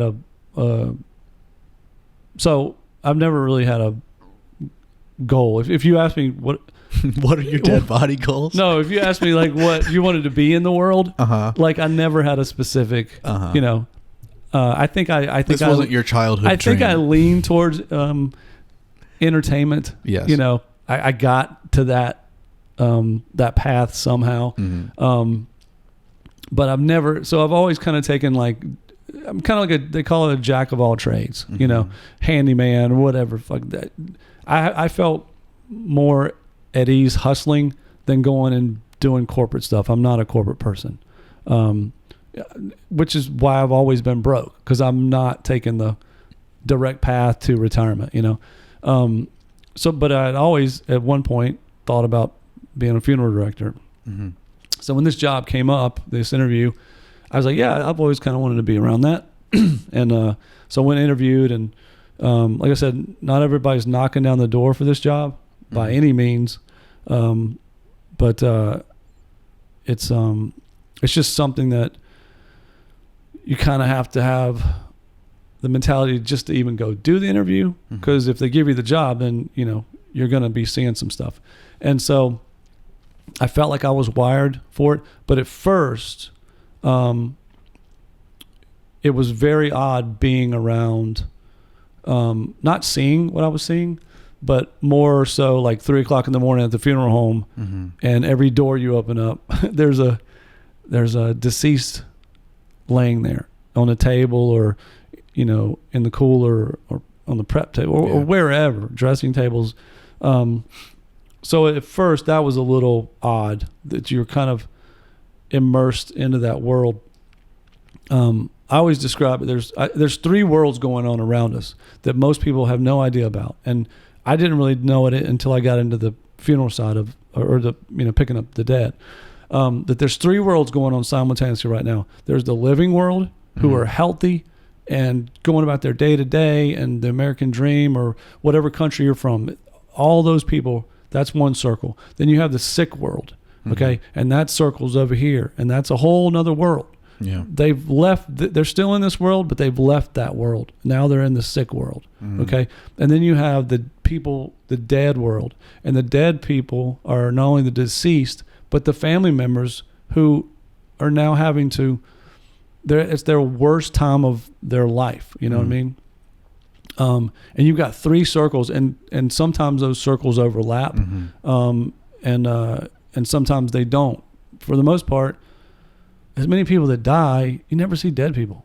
Yeah. You know what I mean? It's like the old adage of like, there's a million squirrels and I never see dead squirrels except for once in a while. Or there's a million birds and I never see a dead bird. It's just weird. If you're not looking for it, you don't see it. But once you get in the world, you see it all the time. It's like you know when you pass a house and there's 3 cop cars and an ambulance, probably somebody's passed away.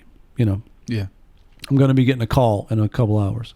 So there's just 3 worlds going on, and I'm putting myself in this world of, the dead.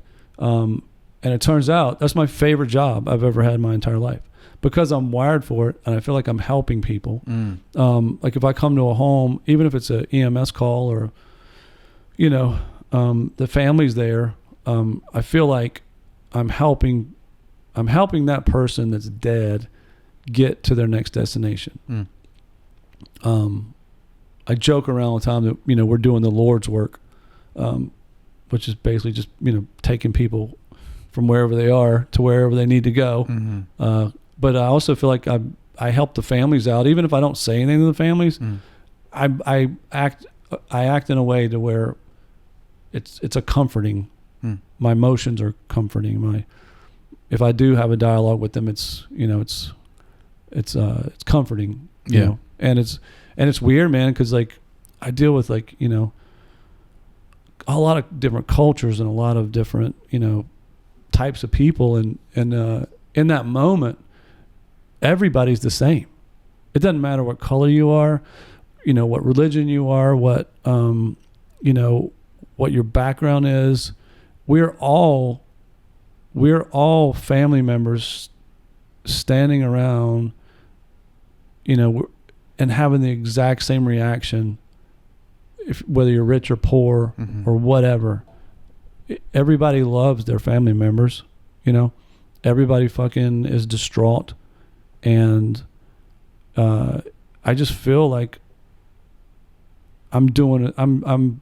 It's a gift for me, for me, I'm not giving a gift. It's a gift for me to be able to do that for people. Yeah. To facilitate that process. Yeah. Yeah. Yeah.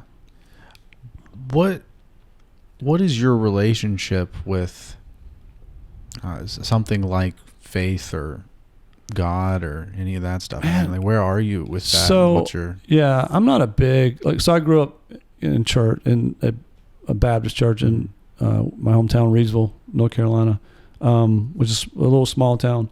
And I liked going to church, always hated church. I liked going there, always hated it. Like I liked. Strange. I don't even understand what you're saying. I liked church. I hated going. I like. You just like the architecture. I didn't like the show, man.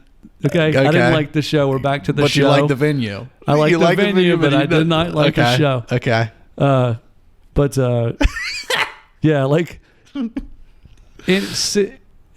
I'm telling you, and I don't know why this is. Even as a kid, like I loved going to church and hanging out with friends, and the social aspect of me and my friends and stuff. I even liked Sunday school, but once I got into the chapel, dude, I didn't want no part. I didn't want to. It was boring. It was fucking boring. It was. Even as a kid, I remember just sitting there like, I can't wait until 12 o'clock. I can't fucking wait.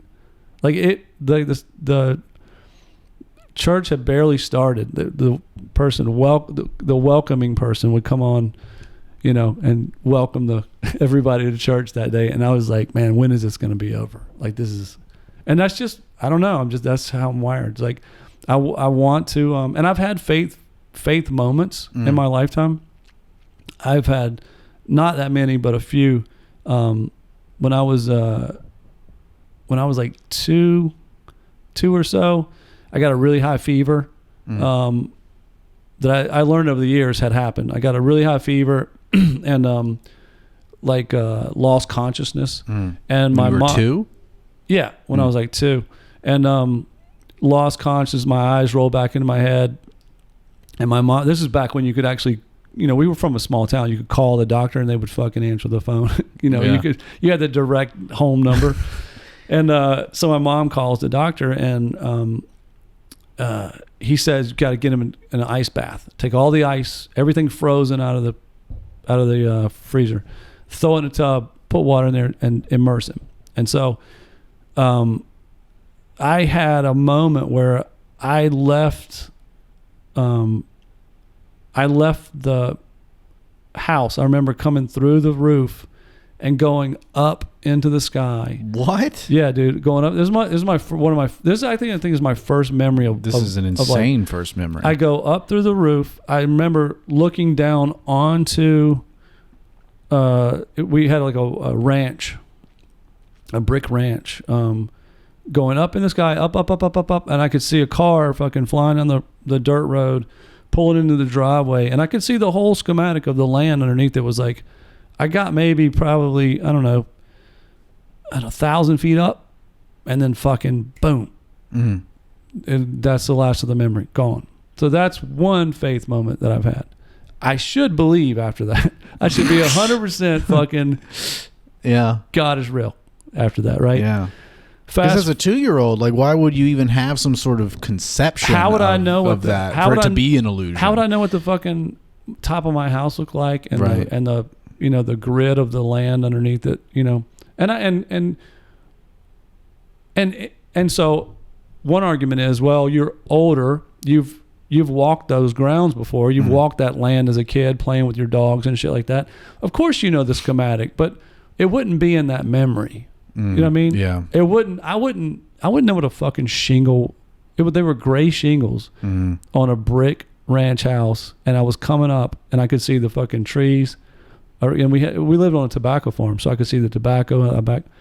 So the argument would be, well, you made that memory over the course of your lifetime, but no, that memory only lasted about 5 seconds. Mm-hmm.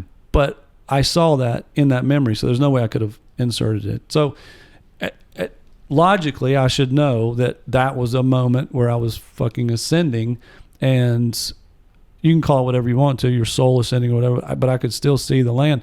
And so I should 100% be, you know, passing that message on, you know. There was the second time that I had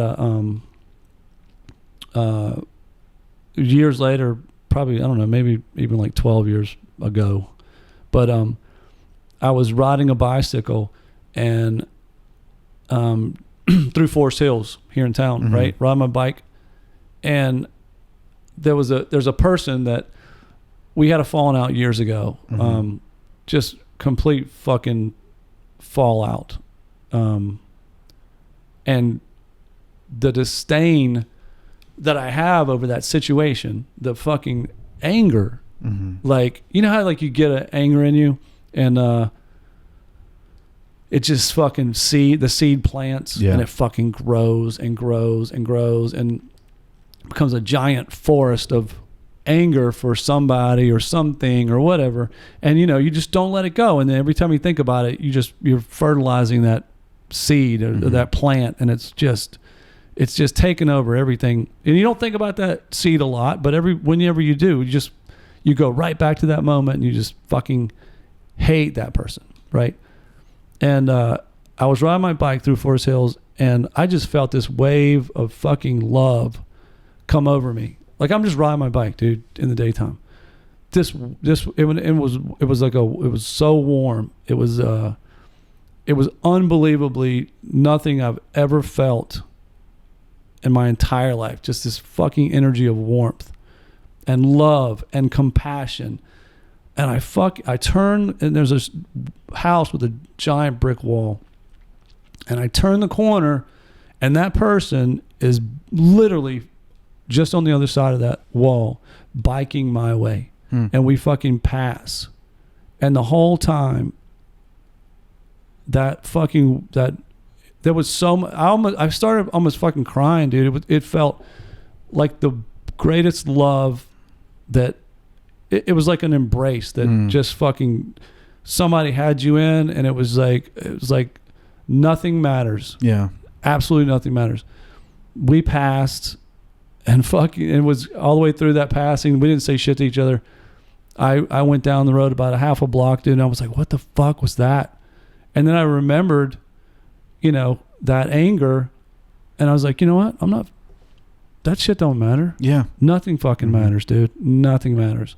And in that one moment, I felt like that was an embrace of faith, or whatever you want to call it. That was just a fucking God's love. That was moving something, through your bones. dude. It was something weird, but it was like I hadn't seen her, so where did it come from? And then afterward, none of that mattered anymore. And I've never been mad at her since.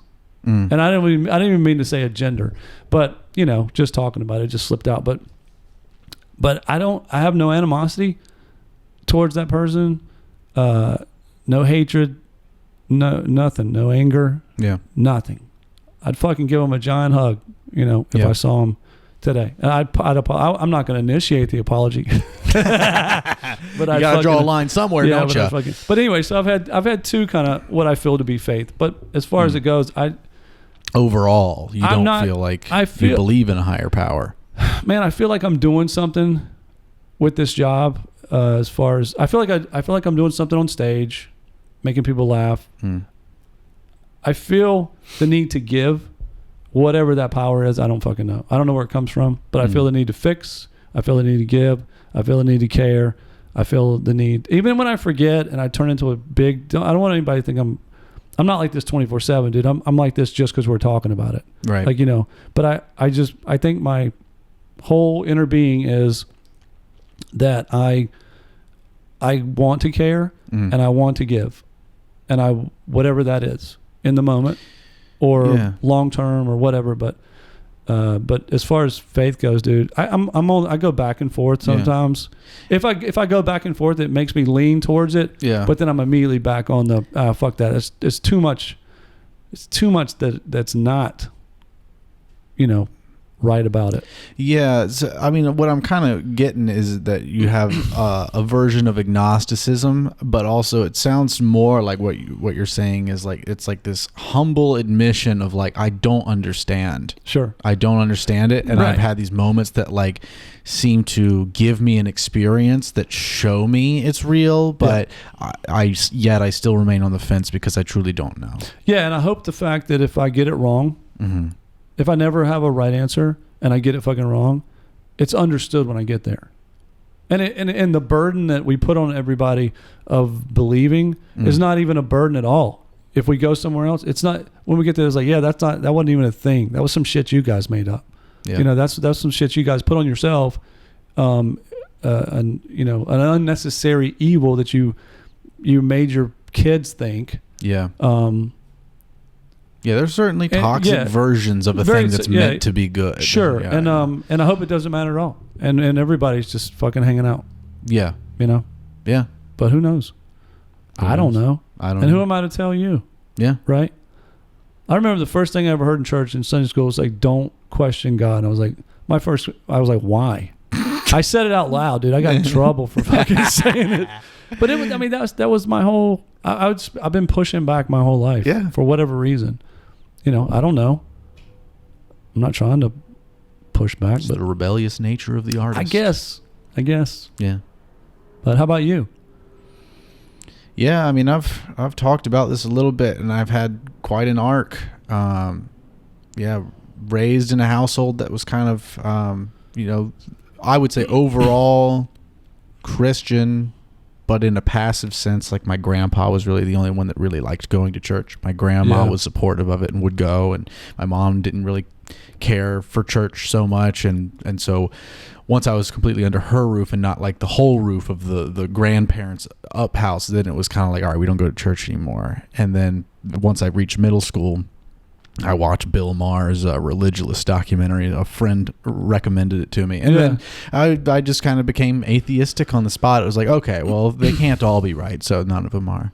Right. And then I talk about this moment I had towards the end of college in 2017 that I refer to as, because I don't really know better words for it, but like some version of a spiritual awakening. And it was more waking up to the I don't know, truly, and to believe that there isn't a God is still a belief. Sure. And all there really is belief in, and that there's an infinite possibility, and that there's such a small like ability to perceive and understand that's like in the context of being a human being. And so it's just suddenly seeing that boundary and realizing I can't possibly know, and it could be nothing or it could be all of the things all at once. I really don't understand the nature of reality in full, and I can't. Yeah. And so I think from there, and then a revelation I very recently had, I talked about briefly on the last podcast, but it was, so around that time, it was basically, I suddenly started to have respect for religions that I didn't have before. Sure. And understanding, like, from a utilitarian point of view, like, I bet it probably is a good thing to actually believe, even blindly, in many cases, in a religion. I bet that there are features that, like, it enhances your thinking and emotions and behaviors in a way. If you are living in fear of a God that will punish you eternally if you do not behave in line with these thought out moral values, like, even if you blindly believe that and you don't have some sort of sophisticated meta understanding of that, it can make you a better person in society and many people at large in that way. And I think I had that understanding suddenly. But what it's come around to is realizing that I'm not so sure that this utilitarian meta understanding is enough. I'm not so sure that I believe it's better than an atheist take on it. And I believe maybe it's even better than this sort of passive Christian understanding. Maybe not, though. Right. Because as a child, I remember praying. I remember believing in a God. I remember behaving in a way to where, like, I was concerned about things like lying, or I can't think of how much negative behavior, like, entered the child's mind. And I, like, nipped in the bud. I was like, no, God wouldn't like that. I can't think of much instances like that. But I have realized, like, from a emotional and internal and, like, outlook on the world, and, like, having faith in, like, my future, like the future of my life and the future and my relationships with people and people as a whole, Earth and the planet as a whole. I feel like I've recognized this overlap in not having faith in God is synonymous with not having faith in all of those things at once. Right. And in this moment of, like, a marijuana induced panic attack, I, like, realized that, like, this utilitarian view is not enough. How would it feel if I actually believed, and can I even humor that? And I think I entered a space very briefly. It was like, I understand.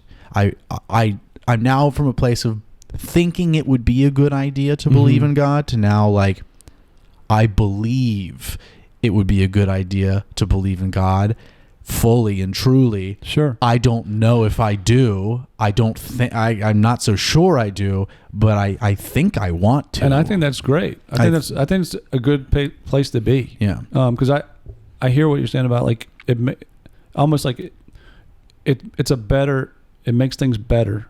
Yeah. To have some in a sort way of you can't faith. even understand. It makes it. I think it makes you kind of, not that you have to follow a certain religion, because I respect religions. I respect people that are all in believers. I mean, I'm envious of that. It's like, oh wow, like if you've got it really figured out, I'm not going to argue it again. I'm not going to argue into second guessing yourself. Yeah. And I'm envious that you can. Just like I envy somebody who at 6 years old knows what they're going to do their whole life, and they do it, and it's like, wow. Yeah. Like I was so far away. I'm still not that person, but I believe in the religion, the good parts of the religions that make people better. Yeah. People, what's wrong with that? Yeah. I can't wrap my head around a lot of it, but I feel like no matter how long we're here, we're on a journey, and, decisions are based on that journey, and things can change in a moment. Beliefs or views. And I think, people evolve all the time. Is like, and that's one thing where people get, they say something one day and then they're a different person the next day. Well, that's just their journey. That now maybe they've done a little research on something, or they see that we're wrong. Yeah. Which is great, In this, so there's, like, a lot of like non-secular sort of, like, meditative and spiritual rhetoric that people are more, like, willing to accept and even, like, humor and take on, even, like, atheistic type folks, Yeah. So, like, this idea of being present, like, you're familiar with that, right? Like the Eckhart Tolle and meditative sort of being present and not being anxiety for the future or depression about the past or anything about that, Good luck with that.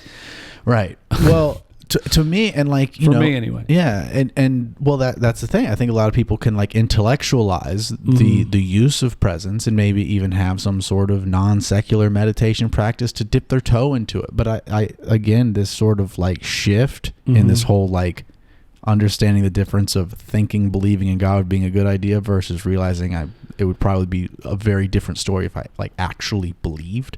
Right. I think that this fully believing in God, surrendering to God, surrendering to the higher power, whether that higher power you conceptualize as this personified God you think about as the universe, or you think about as the collective unconscious in some sort of like Carl Jungian psychological terms, whatever it is, you know, all these things I think overlap these ideas, whether they're not exactly the same, but there's overlap.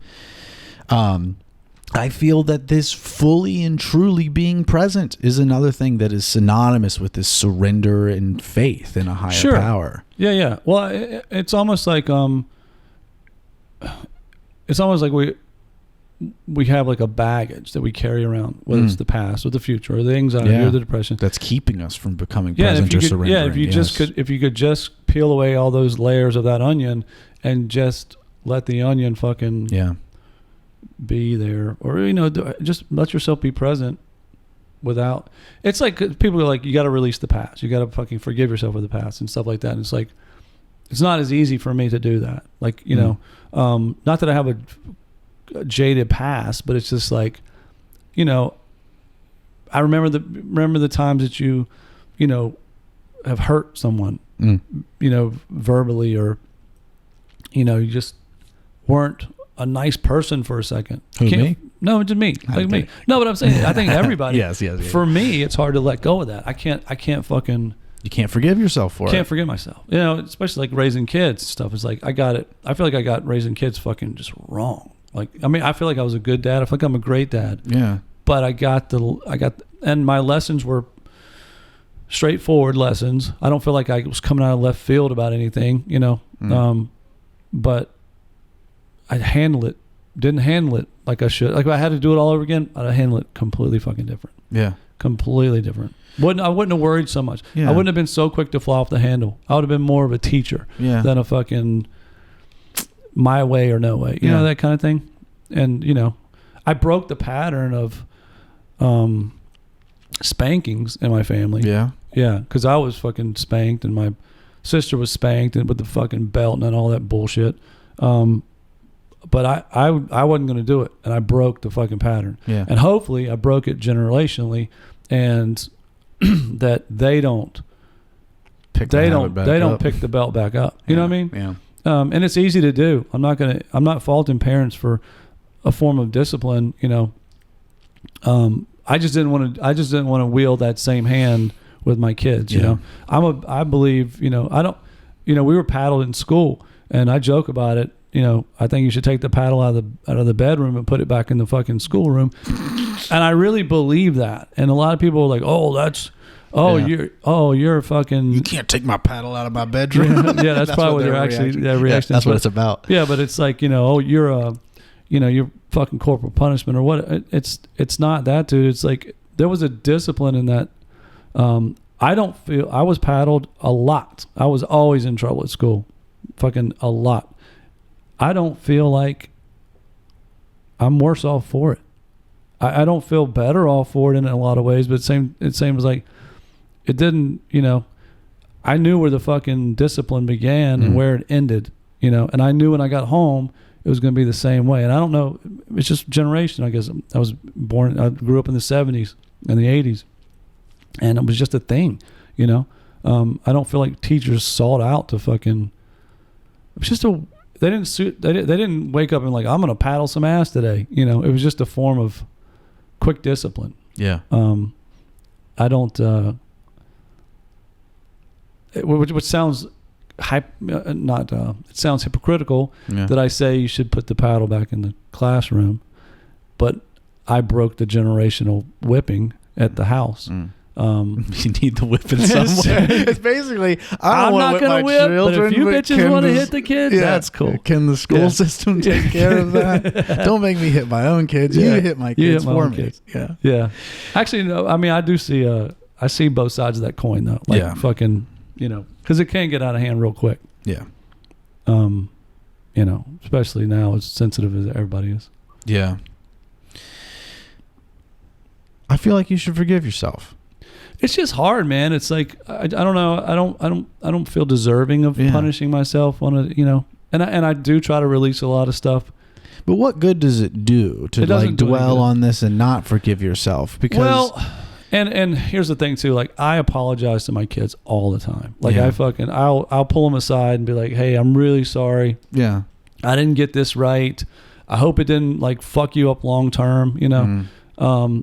I never want to have any kind of long term effect that way. I do feel it's important that parents do apologize when they get shit wrong. Yeah. Because I think so. Because kids are doing things wrong because they don't know sometimes better. Sometimes they do and they do it anyway.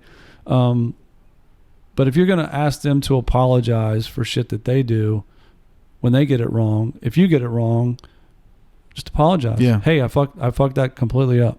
Mm-hmm. Sorry, you were grounded for 2 weeks. Got it wrong. Mm-hmm. Talked to you in the wrong way. Wasn't having a good day and just flew off the fucking handle. Just apologize. But so I do kind of forgive myself in that way. Yeah. But I'm like, hey, I'm sorry, I didn't get it right. Yeah. And, well, it's a very humble thing to do as a parent. I don't think that a lot of parents are that level. I don't think they think about it. Yeah. They don't think about it. Yeah. Yes. Yeah. You're thoughtful, you're empathetic, and you're considerate. And you're. Yeah. And it's hard to not parent anymore. Like, my kids are grown up. Yeah. So at some point years ago, I should have fucking hit that switch of like, okay, they're on their, not that they're on their own, but they're on their own path. Yeah. Mm-hmm. Which is a great bumper sticker. Not that you're on your own, you're just on your own path. And let them fucking, I always used to joke with Lisa. I was like, I'm taking the fun out of being young. Yeah. And it's all I wanted to do when I was growing up. I had a blast, and I didn't give a fuck about authority and what my parents thought, and I just had a blast. Yeah. And then I feel in a lot of ways I took a little bit of that out of them. But they're all grown up now, and they're making their own decisions, and I'm still here for a bill every once in a while. Well, dude, this has been an incredible conversation. Thanks, and I appreciate you inviting me to come do this. Yeah. Is there anything else you wanted to visit before we close out? Or no, I would like to say to you personally that, and I think I told you this other night, you have literally been one of all the children that I've had in the comedy club. You've been one of my favorites, and you still are. Thank you, man. And I want you to believe in yourself when you get on stage, and I want you to not worry about not being yourself. If that makes sense. I want you to be yourself, not worry about not being yourself. Be creative in whatever you do, and people are going to love it. And we're always going to second guess ourselves. As actors or comedians, we're constantly our most horrible critic. But you're doing everything right. You're doing things that are leaps and bounds above everybody else. And it's been a very proud thing to watch for me. Just not as a mentor, but just as one comic to another. I'm rooting for you every time you're doing something, regardless of what that is, the podcast, or being on stage, or I always said you'd make it, and I still believe that 100%. Of anybody that's going to come out of here, you're one of them. Enjoy yourself. Thank you, dude. I really appreciate that, and appreciate your kind words of encouragement over the years. They, like I've said the other night, they've meant a lot to me, and there's moments that have really stuck out with me. And I think about, and they keep me going. So you're welcome. You as a mentor and as a fellow friend and comic. Now I'm just a friend. Yeah, now you're just a friend. Now just a friend. Yeah. I love you, dude. Thanks Love for doing you too. this. Thanks, Cameron. That was a sad high five.